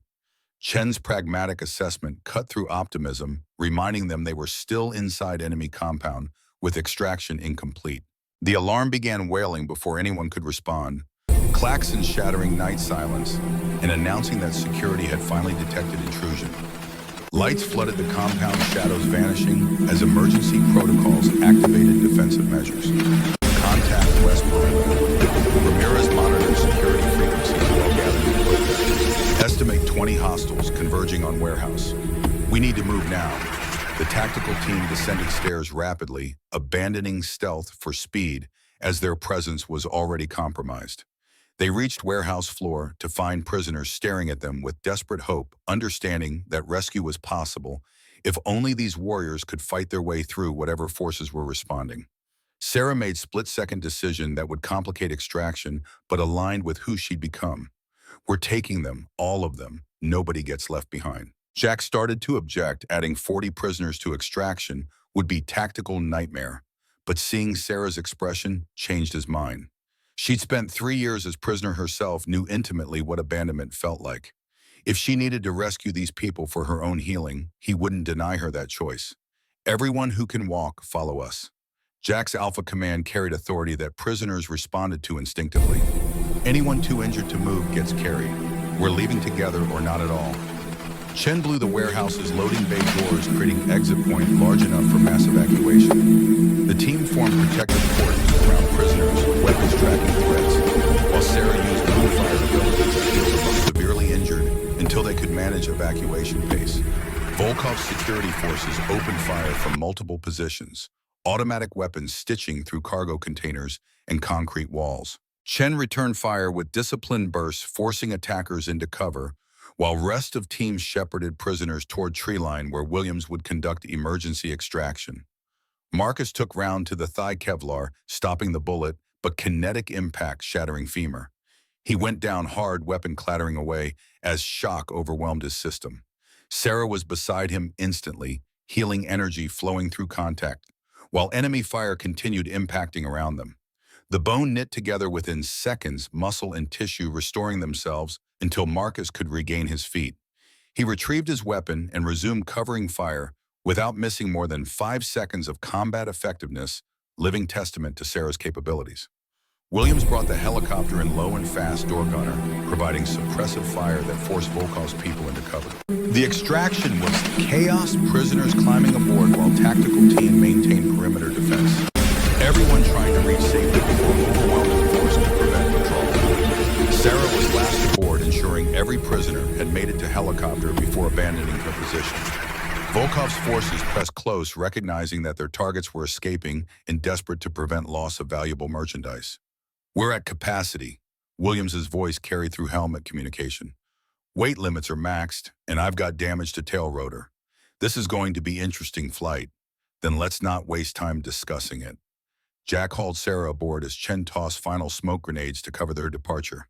"Get us airborne now." The helicopter lifted with agonizing slowness, overloaded with people, and taking fire from ground positions.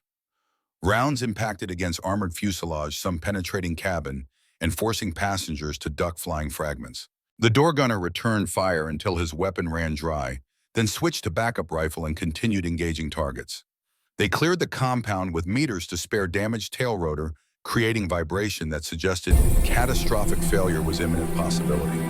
Williams fought controls with decades of piloting experience, nursing crippled aircraft toward Black Ridge territory, while everyone aboard held collective breath. The landing was controlled crash more than a proper touchdown, the helicopter hitting ground hard enough to collapse landing gear and send everyone tumbling.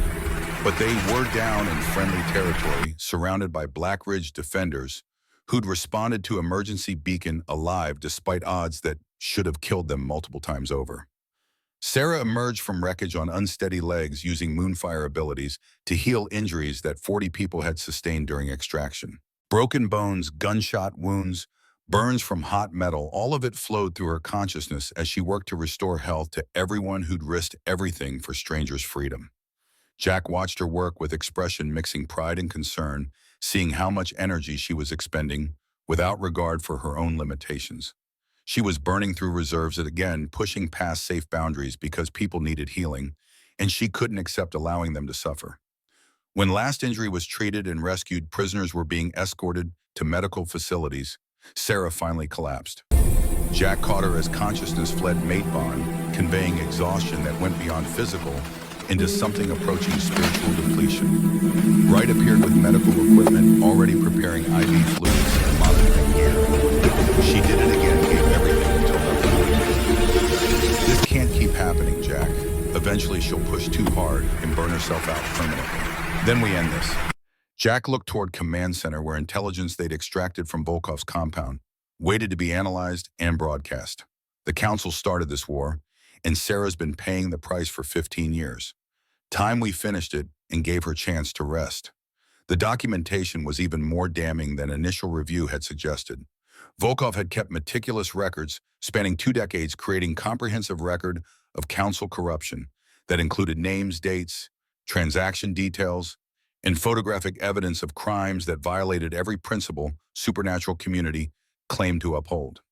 Marcus coordinated with Ramirez to prepare broadcast package that would disseminate across every supernatural communication network simultaneously. They couldn't afford to allow council time to suppress evidence or craft counter-narrative the information needed to reach every pack, every clan, every supernatural being in North America before damage control could be attempted. Upload will take approximately 4 hours to reach all targeted networks. Ramirez worked keyboard rapidly, establishing encrypted connections and redundant pathways that would ensure delivery, even if Council attempted to block transmission. Once it starts, there's no stopping it.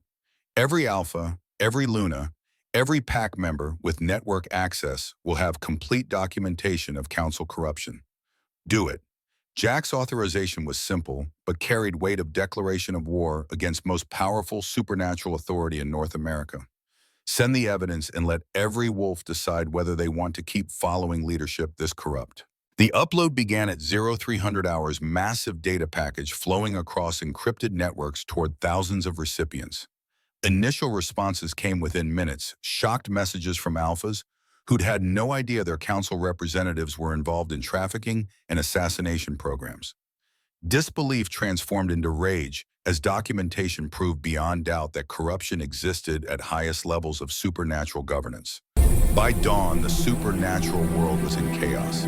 Packs across North America were demanding answers from their council representatives, questioning authority of leadership that had violated every principle they claimed to uphold. Some council members attempted to deny it, but documentation was too comprehensive to dismiss. Others tried to justify their actions as necessary for maintaining order, which only inflamed anger directed at them. The Council of Alpha's governing body that had maintained power for 3 generations was fracturing under weight of exposed corruption. Member packs were withdrawing support, declaring independence from authority structure they no longer trusted. Within 24 hours, the Council had lost effective control of half their territories, with more defections happening hourly.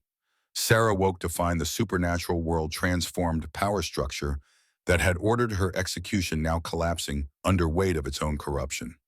Jack sat beside her, bed exhaustion visible despite alpha discipline that usually masked such weakness. You did it. Her voice was rough from disuse. You exposed them. We did it. Jack took her handmate bond, conveying emotions too complex for words alone. You survived everything they threw at you, stayed strong enough to help rescue operations succeed, gave us evidence we needed to bring them down. This victory belongs to you as much as anyone. Sarah processed information while her unified abilities slowly regenerated power. Returning at glacial pace suggested Wright's warnings about permanent depletion weren't exaggeration. What happens now? Now we prepare for final confrontation.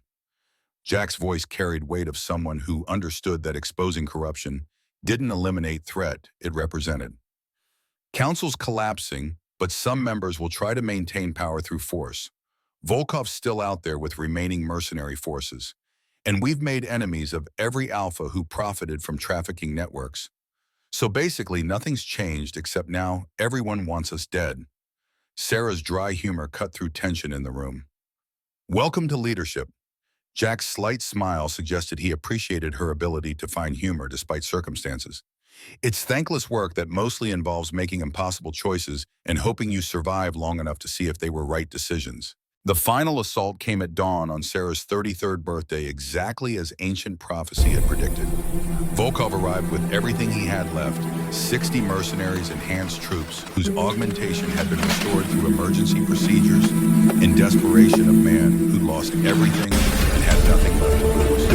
But this time Blackridge was ready. The perimeter sensors began screaming at 0500 thermal signatures, blooming across tactical displays like malignant flowers. Jack studied the patterns with combat veteran's eye, recognizing coordinated assault that spoke to professional military planning rather than desperate last stand. Volkov had learned from previous failures, adapted his tactics, and was coming with everything he had left. 60 contacts converging from 3 vectors simultaneously. Marcus coordinated defensive responses while pulling up satellite imagery that showed enemy force composition. Enhanced troops leading each assault wave, regular mercenaries providing support, fire heavy weapons teams positioned to suppress our defensive positions.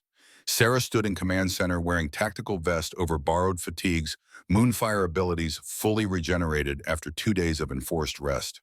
Her hands glowed faintly with silver light power, responding to adrenaline in combat proximity. The mate bond hummed between her and Jack, connection that had grown stronger with each shared trial. Today was her 33rd birthday, the age when moonfire abilities traditionally reached full maturity, when lunar potential crystallized into actual authority that transcended normal pack items. She could feel the change happening within her consciousness, channels opening that had remained dormant her entire life, awareness expanding to encompass every living being within miles. The power was intoxicating and terrifying in equal measure. Sarah understood now why the council had feared her bloodline enough to order wholesale slaughter. Elena Moonfire hadn't just been powerful Luna, she'd been force of nature that could reshape battlefields through presence alone, whose very existence had threatened established order. Chen's voice cut through tactical chatter with urgency that made everyone's attention snap toward him. "Boss, we've got additional contacts. Unknown force approaching from northwest, estimate 40 vehicles. Heavy armor signature suggests military hardware." Jack's jaw tightened as new threat materialized on displays. The council was making their move while Blackridge was engaged with Volkov's assault, timing their intervention to catch defenders when they were most vulnerable. Smart tactics that would have worked against conventional opponents. But Blackridge had Sarah, and Sarah's abilities were growing exponentially with each passing hour. "I can feel it." Her voice carried distant quality consciousness, extending through pack bonds and beyond into territory that should have been impossible to perceive. Every wolf within 50 miles. Their fear, their pain, their determination. Some of them don't want to be here. They're following council orders, but questioning whether this fight is justified. Can you communicate with them? Jack was already calculating implications if Sarah could turn council forces against their leadership through direct telepathic contact.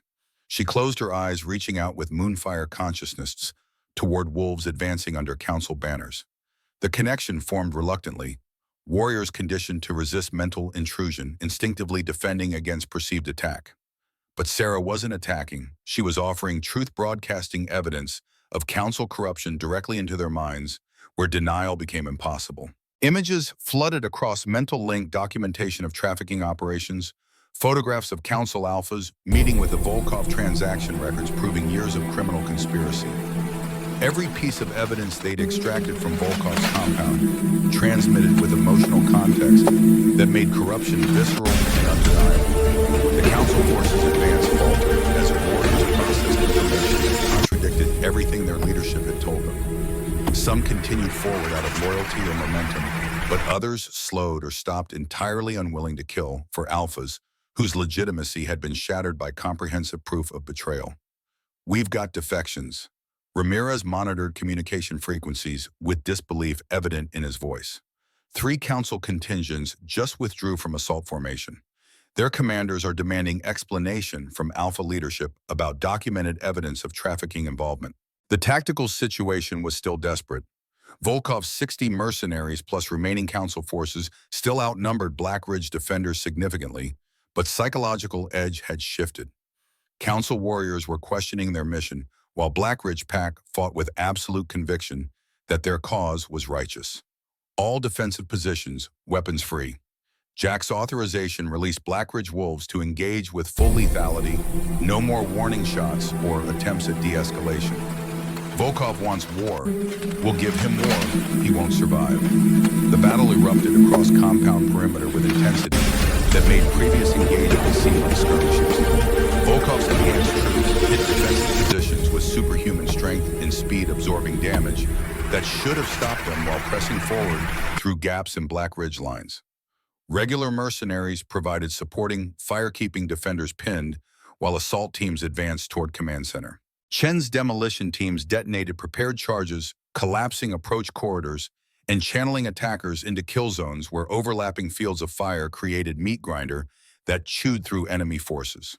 But Volkov had anticipated defensive tactics, bringing shaped charges that blasted through reinforced positions and created new breach points faster than defenders could respond.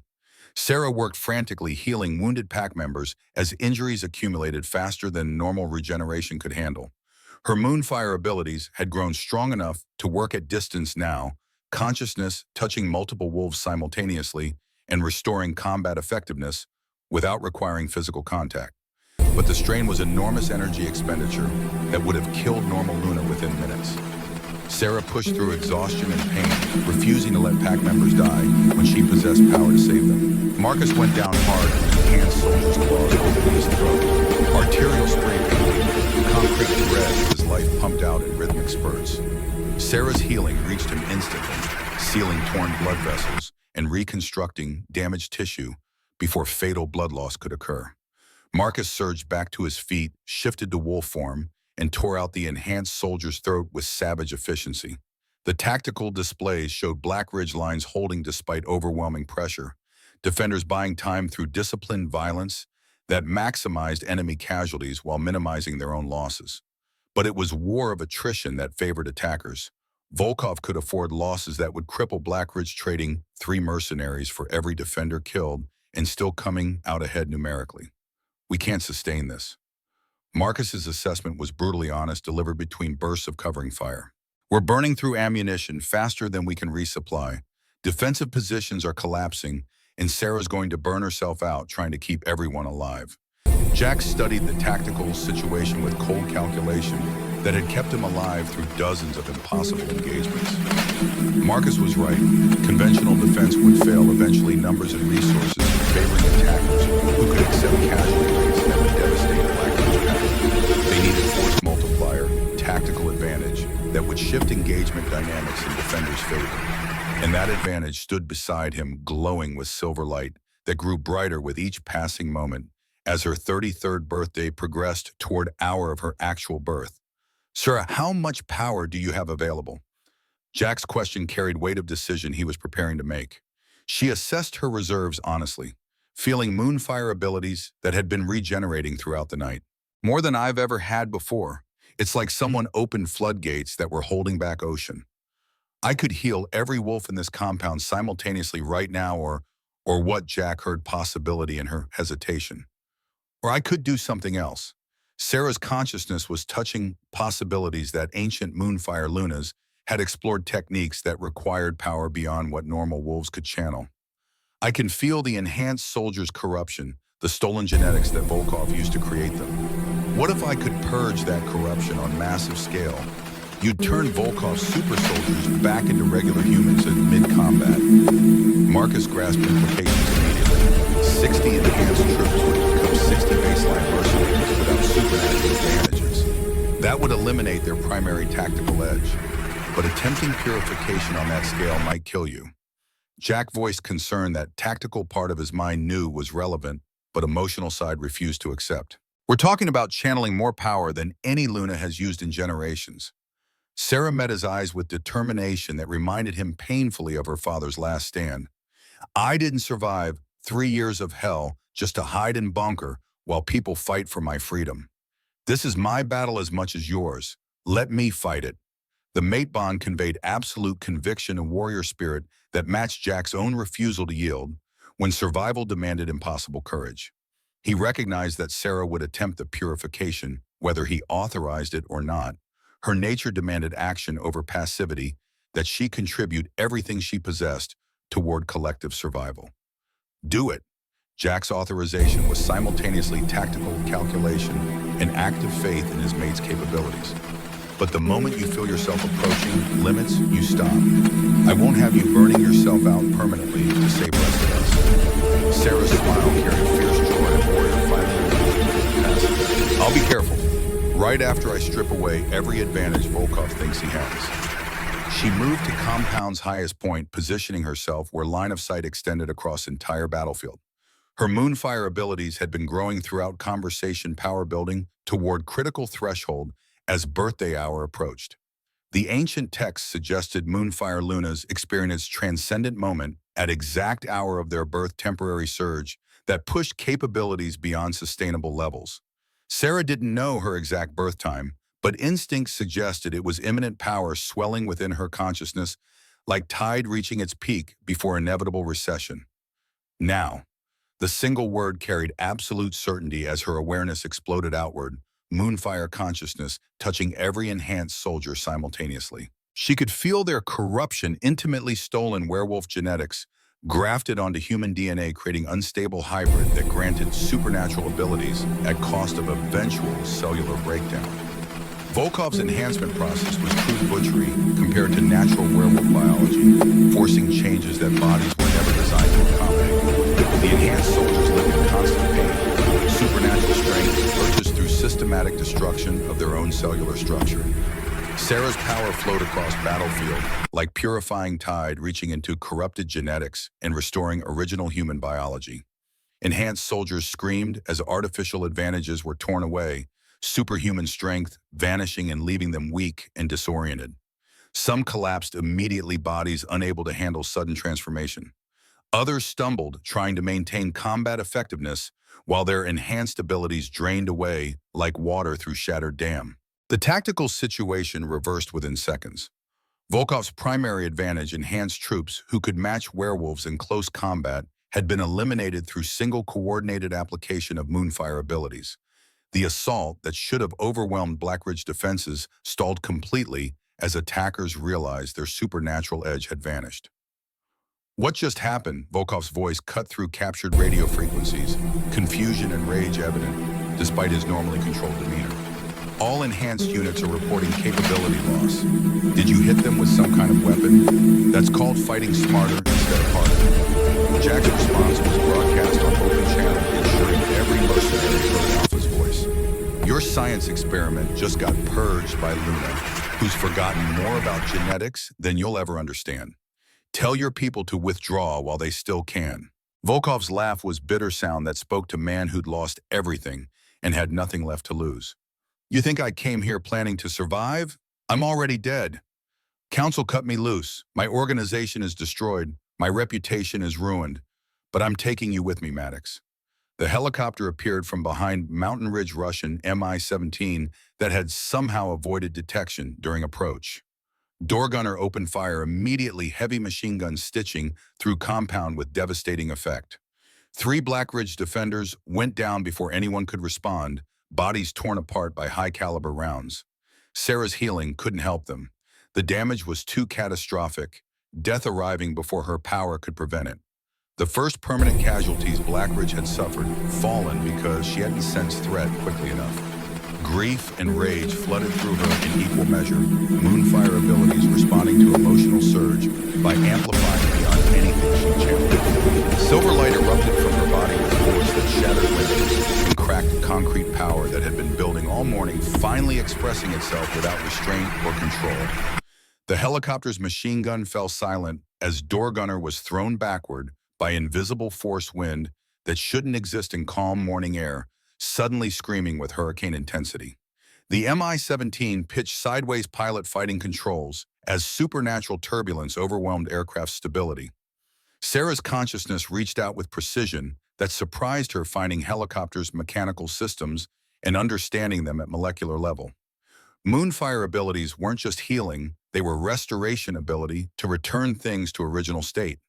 In helicopters' original state had been components scattered across factory floor, not assembled aircraft.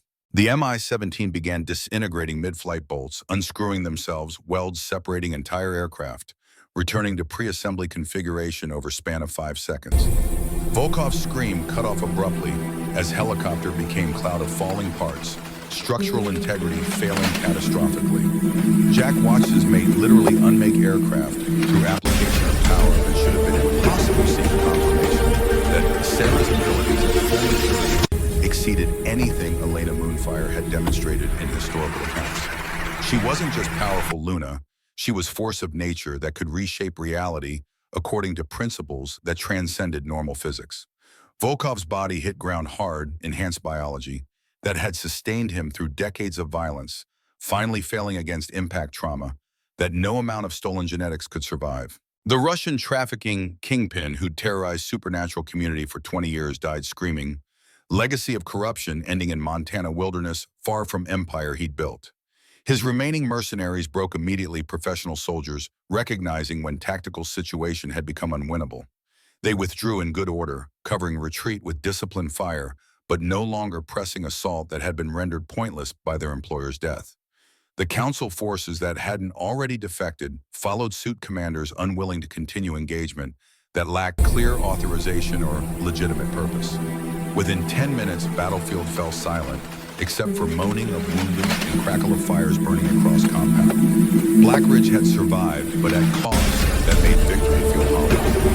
3 pack members lay dead casualties that Sarah's abilities hadn't been able to prevent. Another dozen were seriously wounded despite her healing efforts. The compound was devastated. Structures damaged beyond immediate repair, defensive positions shattered. But they'd won. Volkov was dead, his trafficking network destroyed, council exposed, and fracturing under weight of documented corruption. The war that had started 15 years ago, with massacre of innocent pack, had finally ended with justice delivered through combination of tactical competence and supernatural power that refused to accept defeat. Sarah collapsed as adrenaline-faded consciousness retreating from expanded awareness that had encompassed entire battlefield. Jack caught her before she hit ground, feeling through mate bond how close she'd come to burning herself out permanently. The power surge associated with her birthday hour was fading, Moonfire abilities receding to sustainable levels and that wouldn't kill her through simple use. Wright appeared with medical team already preparing treatment for Luna, who'd pushed far beyond safe limits. She's in critical energy debt. Her body temperature is 106 degrees, heart rate is through the roof, and her cellular structure is showing stress fractures from channeling more power than physical form was designed to handle. Will she survive? Jack's voice was carefully controlled, alpha discipline, preventing panic from overwhelming tactical assessment of situation. If she rests completely for the next week, avoids using any Moonfire abilities, and lets her metabolism recover naturally, probably. Wright's honesty was brutal but necessary. Push her again before she's fully healed, and we're looking at permanent damage or death. Jack carried Sarah to medical facility, personally refusing to delegate responsibility for mate's care to anyone else. The mate bond conveyed her unconscious state dreams, troubled by images of 3 pack members she hadn't been able to save, guilt that would haunt her, despite rational understanding that some deaths occurred too quickly for any intervention. The aftermath of battle stretched across days as Black Ridge pack recovered from engagement that had tested them to breaking point. Chen coordinated reconstruction efforts, rebuilding defensive positions, and repairing damaged structures. Marcus handled diplomatic communications, fielding messages from dozens of packs who wanted to understand what had happened and where they stood in new power structure emerging from council's collapse. Ramirez monitored supernatural communication networks, tracking spread of documentation that continued exposing council corruption. The evidence had reached every corner of North American supernatural community, sparking debates about governance and accountability that would reshape pack politics for generations. Williams flew reconnaissance missions, ensuring no additional threats were mobilizing, while Black Ridge remained vulnerable. The skies stayed clear, surviving council members were too busy dealing with internal rebellions to threaten anyone else, and Volkov's death had created power vacuum in trafficking networks that would take months to fill. Sarah woke on the 3rd day to find Jack sitting beside her, exhaustion visible despite Alpha's usual controlled demeanor. His hand held hers, mate bond providing anchor that had kept her consciousness from fragmenting during recovery period. How bad was it? Her voice was rough from disuse, throat raw from screaming she didn't remember. You disassembled helicopter in mid-flight through application of moonfire abilities that shouldn't be possible according to every historical account we have. Jack's tone mixed awe with concern. Then you collapsed and spent 3 days unconscious, while your body tried to recover from channeling enough power to fundamentally alter reality. In the win, the question was simple, but carried weight of 3 years captivity and 15 years of council persecution. Volkov's dead. His trafficking network is destroyed. Council has lost effective control of half their territories and the rest are demanding reforms or threatening rebellion. Jack's summary was clinical, but satisfaction underneath suggested deep approval of outcomes. You changed everything, Sarah. The supernatural world will never be the same. She processed information while her moonfire abilities slowly regenerated power returning, but feeling different now, more controlled, less likely to surge beyond her capacity to manage. The birthday awakening had been transcendent experience, temporary access to capabilities beyond normal limits. But now that surge had faded, leaving her with sustainable power level that was still impressive, but no longer reality warping. What about our casualties? Sarah remembered 3 pack members falling, despite her best efforts. Guilt that had haunted her dreams. Marcus entered medical facility before Jack could respond, moving with ease that suggested complete recovery from throat wound that should have killed him. 3 dead, 12, seriously wounded but all recovering, thanks to your intervention. Without your healing abilities, we'd have lost 20 or 30 more. The mathematics didn't ease Sarah's guilt. 3 deaths felt like personal failure, despite rational understanding that she'd saved dozens of others. Jack seemed to sense her emotional state through mate bond, squeezing her hand with gentle pressure. You can't save everyone. His voice carried hard-won wisdom of someone who'd lost entire packs and learned to live with survivor's guilt. Trust me, I've spent 15 years trying to protect every wolf under my authority, and I still lose people. The best we can do is minimize casualties and honor those who fall by living well enough to justify their sacrifice. Sarah nodded slowly, accepting truth even as emotions struggled to align with rational understanding. She'd need time to process everything that had happened, to integrate experiences that had compressed years of development into days of intense combat. There's something else you should know.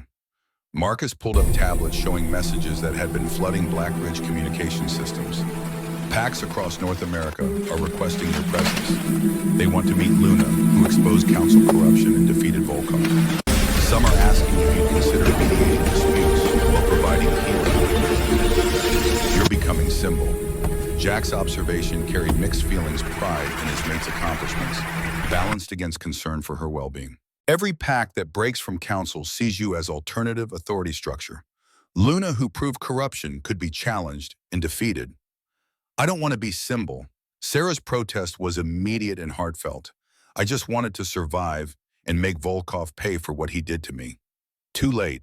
Marcus's smile suggested sympathy mixed with inevitability. You're Elena Moonfire's heir who manifested full abilities and used them to reshape North American supernatural politics. Like it or not, you've become figurehead for everyone who wants change. The implications were overwhelming. Future stretching ahead, filled with responsibilities Sarah hadn't anticipated or desired.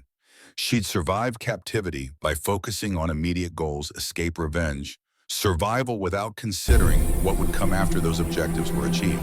Now she was free, powerful, mated to Alpha, who commanded respect across multiple territories, and apparently positioned to become political force in supernatural communities reconstruction. The weight of expectation felt heavier than the silver chains had ever been. Jack seemed to sense her distress through mate bond, pulling her close with careful attention to injuries still healing.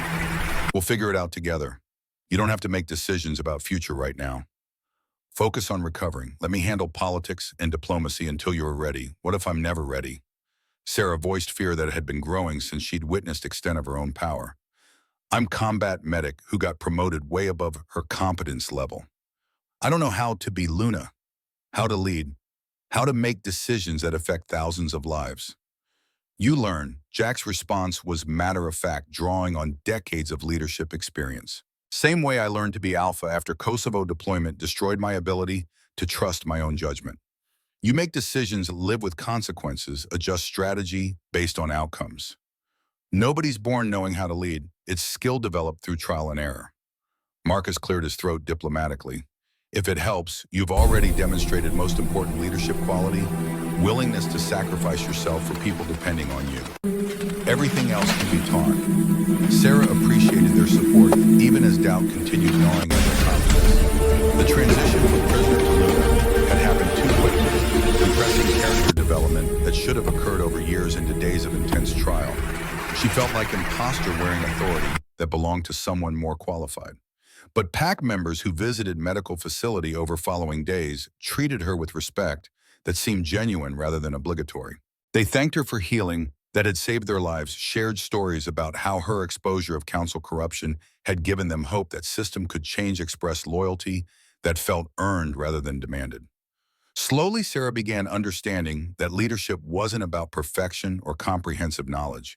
It was about showing up when people needed you, making best decisions possible with limited information, and maintaining conviction that better future was achievable despite present obstacles. 2 weeks after Volkov's death, Council of Alphas officially dissolved as governing authority. The structure that had maintained order across North America for 3 generations collapsed under weight of exposed corruption and internal rebellion. Member packs declared independence, forming regional alliances based on shared values rather than hierarchical authority. The power vacuum created chaos. Territorial disputes erupted in regions where council had been enforcing peace. Old grudges resurfaced without neutral arbiter to mediate conflicts. Criminal enterprises expanded into spaces that legitimate authority had abandoned. But new structures were emerging from chaos built on principles of transparency and accountability that council had claimed to uphold but systematically violated. Pack leaders who'd proven themselves trustworthy during crisis were forming coalitions, creating governance frameworks that distributed power rather than concentrating it in hands of small elite. And increasingly, those leaders were looking to Blackridge for guidance, asking Jack and Sarah to participate in discussions about how supernatural community should organize itself going forward. The invitation to speak at Continental Assembly arrived 3 weeks after the battle formal request from Coalition of Alphas, who were attempting to establish new governance structure. They wanted Luna, who'd exposed corruption, to explain her vision for supernatural community's future, to inspire wolves who were struggling to imagine alternatives to hierarchical systems that had failed them. Sarah read invitation with mixture of terror and reluctance, looking to Jack for guidance about whether she should accept. It's your decision. He was careful not to influence her choice, respecting autonomy that she fought hard to claim. But I think you have things worth saying, perspectives that most alphas lack because they have never experienced powerlessness. What would I even talk about? Sarah couldn't imagine standing before hundreds of alphas and speaking with authority she didn't feel. Tell them truth. Jack's advice was simple but profound. Talk about what you survived. What you learned, how power structures that seem immutable can be challenged when enough people refuse to accept injustice. They don't need polished speech. They need authentic voice that reminds them while they're rebuilding. The Continental Assembly convened in neutral territory, massive gathering of supernatural leadership and attempting to chart course forward. Sarah stood backstage feeling nausea that had nothing to do with physical illness, watching through monitors as alphas filed into convention center and took seats that would determine North American pack politics for next generation. Jack squeezed her hand, mate bond conveying confidence, even as Sarah's own doubts threatened to overwhelm her resolve. You survived 3 years of torture without breaking. You faced down Volkov and council both. Speaking to audience is nothing compared to what you've already overcome. Easy for you to say. Sarah's attempt at humor fell flat, voice shaking with anxiety that no amount of pep talk could fully dispel. The introduction was brief, Marcus explaining Sarah's background, her exposure of council corruption, her demonstration of moonfire abilities that had helped end Volkov's reign of terror. Then it was her turn, walking onto stage before hundreds of wolves whose respect she hadn't earned and authority she didn't feel qualified to wield. The lights were blinding audience, a mass of faces that blurred together into indistinct threat. Sarah's military training kicked in automatically when terrified focus on mission parameters and execute according to plan. Her mission was simple: speak truth about power and corruption and survival. I'm not here because I'm wise or experienced or qualified to lead. Her opening words cut through ceremonial atmosphere, honest acknowledgement of limitations rather than false confidence. I'm here because I survived something that should have killed me, and apparently that makes me symbol for everyone trying to rebuild after Council's collapse. The audience shifted attention, focusing as Sarah's authenticity penetrated through formal distance. 3 years ago, I was prisoner of Constantine Volkov, kept in silver cage, and drugged with wolfsbane to prevent me from shifting or accessing my abilities. Every day, I woke up wondering if that would be the day he decided I was more valuable dead than alive. Every night, I went to sleep, not knowing if I'd wake at all. Sarah's voice strengthened as she found rhythm drawing on pain she'd lived through to fuel conviction that others needed to hear. And the entire time I was told this was normal, that some wolves were meant to be owned, that hierarchy existed for good reason, that questioning authority meant challenging natural order. Volkov used those same arguments Council had used for generations, that power concentrated in right hands maintained stability, that questioning leadership led to chaos. But here's what I learned: in that cage, power doesn't care about justifications. It doesn't matter if authority claims to serve greater good or maintain order or protect the weak. What matters is accountability, whether people in power can be challenged when they abuse their authority, whether systems exist to prevent corruption from becoming institutionalized. The audience was completely silent now, hanging on every word from Luna, who'd experienced powerlessness that most alphas could barely imagine. Council ordered my family killed when I was a child because they feared my bloodline represented threat to their authority. They used Volkov's trafficking network for years while publicly condemning it. They maintained power through systematic violence while claiming to promote peace. And they got away with it because no mechanisms existed to hold them accountable. Sarah paused, letting her words sink in before delivering conclusion that felt both obvious and revolutionary. So as you rebuild, as you create new structures to replace what collapsed, remember this: any system that can't be questioned will eventually become corrupt. Any authority that can't be challenged will eventually become tyrannical. Build accountability into foundation, not as afterthought. Make transparency the default, not exception. Create mechanisms for removing leaders who abuse power, not just structures that concentrate power in fewer hands. She looked across the audience of alphas who'd lived their entire lives within hierarchical systems, seeing recognition dawning in faces that had never questioned fundamental assumptions about how power should be organized. I don't have answers about what specific structures you should build. I'm combat medic, not political philosopher. But I know what it feels like to be powerless, and I know that nobody should have to experience what I survived. If that's worth anything to you, if my perspective as someone who is at bottom of power structure has value, then use it. Build something better than what we lost. The standing ovation started slowly, then built into roar that shook the convention center. Sarah stood on stage feeling overwhelmed by a response she hadn't anticipated seeing in audience faces that suggested her words had resonated beyond anything she'd intended. Jack was waiting backstage when she stumbled off, pulling her into an embrace that spoke to pride beyond what words could convey. That was perfect. Exactly what they needed to hear. I just told them truth. Sarah was still processing that simple honesty had generated response that polished rhetoric couldn't have achieved. Didn't seem that profound. Truth rarely does to persons speaking it. Marcus joined them with tablet, showing social media feeds that were already spreading excerpts from Sarah's speech across supernatural networks. But to people who've spent their lives being told comfortable lies, honest accounting of reality is revolutionary. The days following Continental Assembly brought a flood of requests that threatened to overwhelm Blackridge's administrative capacity. PAX wanted Sarah to visit to provide healing for their wounds, to mediate disputes that had festered during Council's corrupt oversight. Alpha sought guidance about governance structures, asking Luna who challenged authority, how they should wield their own power responsibly. Sarah was drowning in expectations she'd never wanted, obligations that felt crushing despite good intentions behind them. She'd survived captivity by focusing narrowly on immediate survival. Suddenly, she was expected to consider needs of thousands of wolves across an entire continent. The breaking point came 3 weeks after assembly, when Sarah found herself unable to leave medical facility because constant stream of visitors seeking healing or guidance made privacy impossible. She'd become prisoner again, not of silver chains, but of expectations and obligations that felt equally confining. Jack found her crying in supply closet, the only space where she could be alone for 5 minutes. The mate bond had conveyed her distress, pulling him away from tactical meeting to address crisis that threatened to break Luna, who'd survived everything else. I can't do this. Sarah's voice was small and defeated, all confidence stripped away by weeks of relentless pressure. Everyone wants something from me, and I don't have enough to give. I'm not Elena Moonfire reborn. I'm just Medic, who got lucky and survived when she shouldn't have. Jack knelt beside her, taking her hands with gentle care that contrasted his usual alpha authority. You're right. You can't do everything everyone wants. Nobody can. That's why I'm going to start saying no on your behalf. I can't refuse people who need healing.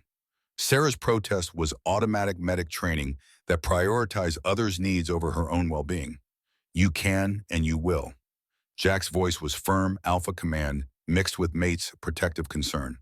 Starting today, you see maximum of 5 visitors per day scheduled through Marcus with priority given to life-threatening cases. Everything else gets delegated or deferred. You're no good to anyone if you burn yourself out trying to help everyone at once. But people are depending on me. Sarah voiced fear that had been driving her self-destructive pattern. People were depending on you during Volkov's assault, and you delivered. Jack reminded her of victories she tended to minimize when focusing on casualties she hadn't prevented. But that was crisis situation with clear tactical objectives.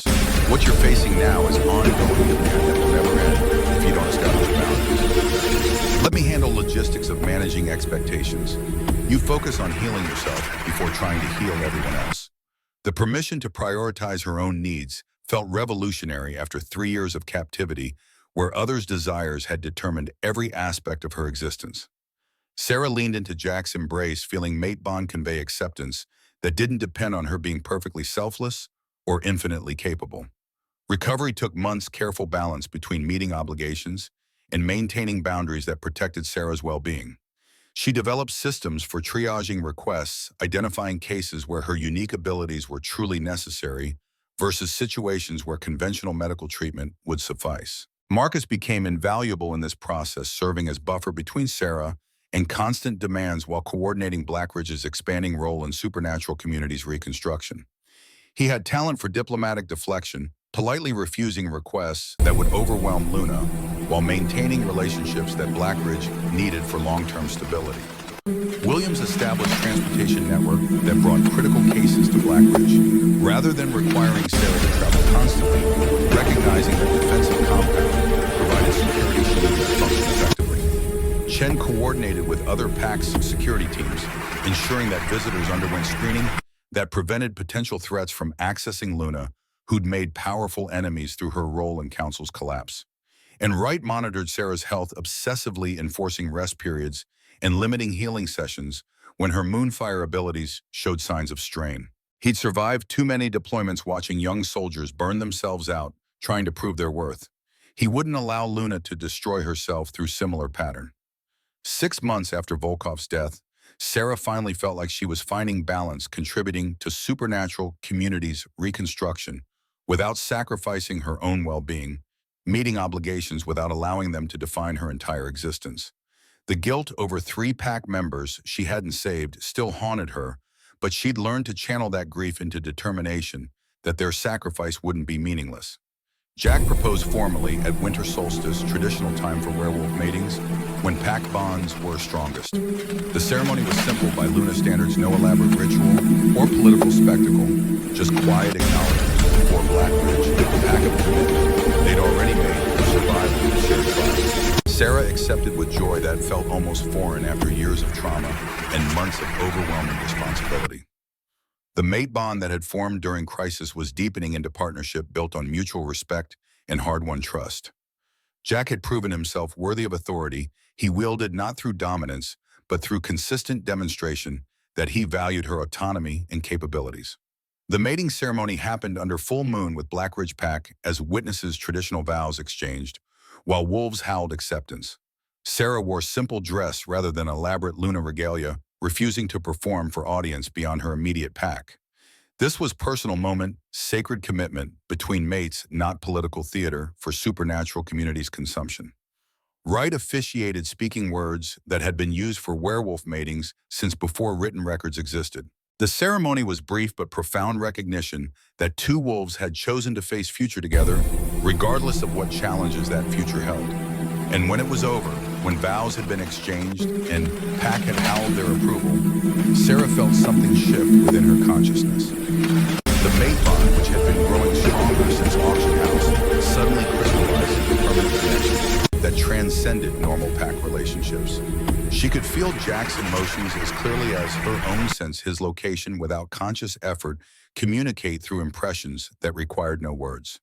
The connection was intimate in ways that had nothing to do with physical attraction, merger of consciousness, that made them stronger together than either could be alone. This is what Elena Moonfire must have felt with her mate.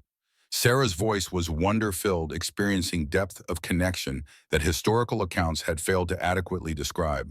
Not just emotional support or tactical partnership, but actual fusion of consciousness that created something larger than sum of individual parts.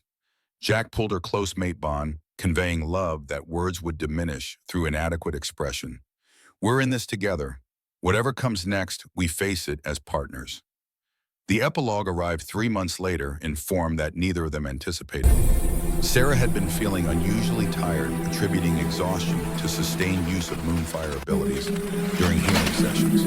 But when nausea persisted beyond what simple fatigue explained, Wright insisted on comprehensive medical examination. The pregnancy test was positive, confirming what Wright had suspected based on hormone levels and subtle changes in Sarah's energy signature. She was approximately 6 weeks along conception, having occurred during or shortly after mate bond completion.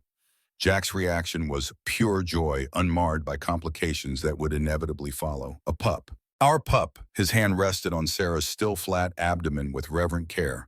Continuation of bloodlines that everyone thought were finished. Sarah's emotions were more complicated, happiness mixed with fear about bringing child into world that remained dangerous despite recent victories. The council's collapse had created temporary peace, but old patterns reasserted themselves quickly. Territorial disputes were escalating. Criminal organizations were expanding into power vacuum, and not everyone approved of role that Blackridge had assumed in supernatural communities' reconstruction. What if something happens? Sarah voiced fear that pregnancy made suddenly visceral.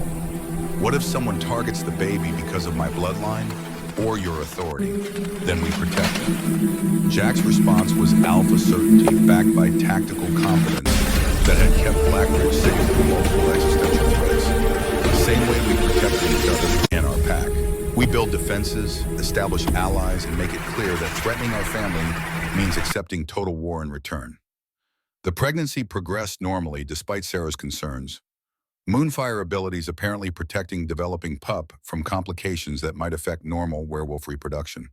Wright monitored her health obsessively, fascinated by physiological changes that combined alpha and Luna genetics in unprecedented ways. The pup's power signature was detectable by 4 months' energy that resonated with both Jack's alpha dominance and Sarah's Moonfire heritage. Wright predicted that child would be extraordinarily powerful once their abilities manifested, potentially exceeding even Sarah's considerable capabilities. The birth happened during spring, thunderstorm nature itself seeming to acknowledge significance of new Moonfire Luna entering the world. Sarah's labor was complicated by energy surges that crackled through medical facility, Moonfire abilities responding to pain and stress by flooding environment with healing magic. But 12 hours after contractions began, their daughter arrived screaming with healthy fury that suggested strong lungs and strong will. Sarah held her newborn while exhaustion overwhelmed everything else, feeling love so profound it made 3 years of suffering worthwhile if it had been necessary price for reaching this moment. What should we name her? Jack's voice was soft, studying, tiny face that somehow combined features from both parents into something entirely new. Sarah had been thinking about this question throughout pregnancy, considering various options before settling on answer that felt appropriate. Elena, after my grandmother. So the Moonfire line's legacy continues with name that honors where we came from. Jack nodded slowly, seeing rightness in choice that connected their daughter to history while acknowledging debt they owed to ancestors who'd fought for their survival. Elena Maddox, future of bloodline, everyone tried to destroy. The baby yawned, tiny hand closing around Sarah's finger with grip that suggested strength exceeding normal newborn capacity. Her eyes opened briefly, gold and green swirled together, inheritance from both parents creating color that shouldn't exist in nature. She's perfect. Sarah's voice was thick with emotion that years of trauma hadn't managed to destroy. Everything we survived, everything we fought for, it was worth it to get here. Jack kissed her forehead, made bonds and vague agreement that transcended need for verbal confirmation. 3 years ago, you were a prisoner thinking you'd never be free. Now you're Luna, holding our daughter while Pax celebrates outside. Life has a strange way of delivering happy endings to people who refuse to quit. Through the window, Sarah could hear Blackridge Pack howling welcome for new pack member voices joining in song that had celebrated werewolf births since species emerged from prehistoric darkness. The sound was beautiful and primal acknowledgement that despite everything they'd survived, life continued its inexorable forward momentum. Marcus appeared in doorway with expression mixing joy and tactical concern. Congratulations, Luna. She's beautiful. But you should know we're getting messages from PACs across North America requesting permission to send representatives to meet her. Apparently, everyone wants to acknowledge Elena Moonfire's heir having daughter who carries the bloodline forward. Tell them no. Sarah's response was immediate and non-negotiable. She's 3 hours old. Political obligations can wait until after I've slept, and she's old enough to not be terrified by strangers. Marcus grinned, recognizing Luna, who learned to prioritize her own needs over others' expectations. I'll handle the diplomatic deflection. You focus on being mother instead of symbol for once. The years following Elena's birth brought gradual stabilization as supernatural community adapted to new governance structures. Regional councils formed built on principles of transparency and accountability that Sarah had articulated at Continental Assembly. Territorial disputes were mediated through negotiation rather than violence. Criminal enterprises faced coordinated opposition from alliances that had replaced council's corrupt hierarchy. Blackridge remained influential, but avoided concentrating power in ways that might recreate problems they'd fought to eliminate. Jack and Sarah served as advisors rather than rulers, offering guidance while respecting other packs' autonomy to make their own decisions. Elena grew quickly, displaying precocious intelligence and power signature that exceeded even optimistic predictions. By age 2, she could shift between human and wolf forms with ease that took most werewolves years to develop. By 3, she was demonstrating early Moonfire abilities, healing small injuries through touch that glowed with silver light. Sarah watched her daughter grow with a mixture of pride and apprehension, seeing potential for greatness, balanced against dangers that extraordinary power invariably attracted. But she was determined that Elena would have childhood she'd been denied freedom to develop naturally support, to explore capabilities without pressure to perform protection from those who might seek to exploit or eliminate her. The Moonfire bloodline had survived attempts at extinction, thriving, despite systematic efforts to erase it from existence. Sarah had transformed from prisoner to warrior to Luna, claiming authority through trial rather than inheritance. And now she was raising daughter who represented hope that supernatural community could evolve beyond patterns that had caused so much suffering. The journey from auction platform to Alpha's Maid had been brutal, testing Sarah in ways that should have destroyed her. But she'd endured through combination of strength, stubbornness, and support from Maid, who'd spent 15 years keeping promise to Dead Man. Standing in Blackridge compound, watching Elena play with other pack children, Sarah finally understood what right had meant about survival, requiring purpose beyond personal grief. She'd survive so she could expose council corruption, defeat Volkov's trafficking network, and create a world where daughter wouldn't have to experience trauma that had defined Sarah's life. The scars remained physical evidence of 3 years captivity, marked her skin's psychological wounds that required ongoing attention. But they no longer defined her. She was Luna in her own right, mother raising powerful daughter partner to Alpha, who'd proven himself worthy of trust she'd thought impossible to give. Jack joined her on an observation deck, sliding arm around her waist, while they watched Elena demonstrate healing abilities to impressed pack members. Our daughter just restored withered flower to full bloom. I think we might have underestimated how powerful she'll become. Good. Sarah's voice carried satisfaction that surprised her.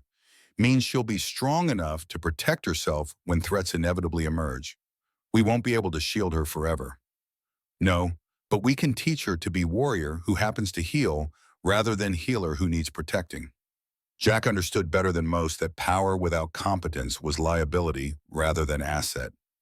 Between your combat experience and my tactical training, she'll be most dangerous 3-year-old in North America. Sarah laughed, feeling joy that would have seemed impossible during darkest moments of captivity.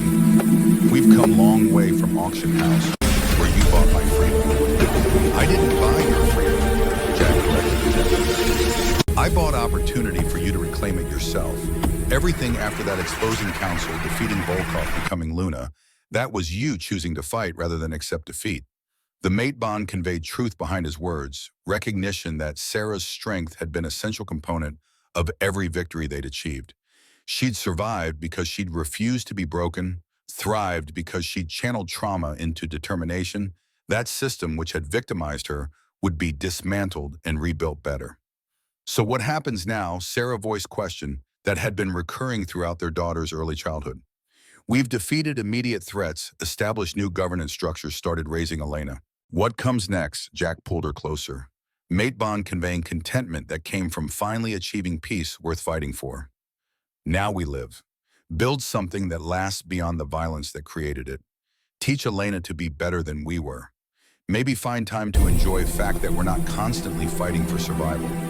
The simplicity of that vision life, defined by growth rather than crisis, future built through accumulated small victories rather than desperate last stands, felt revolutionary.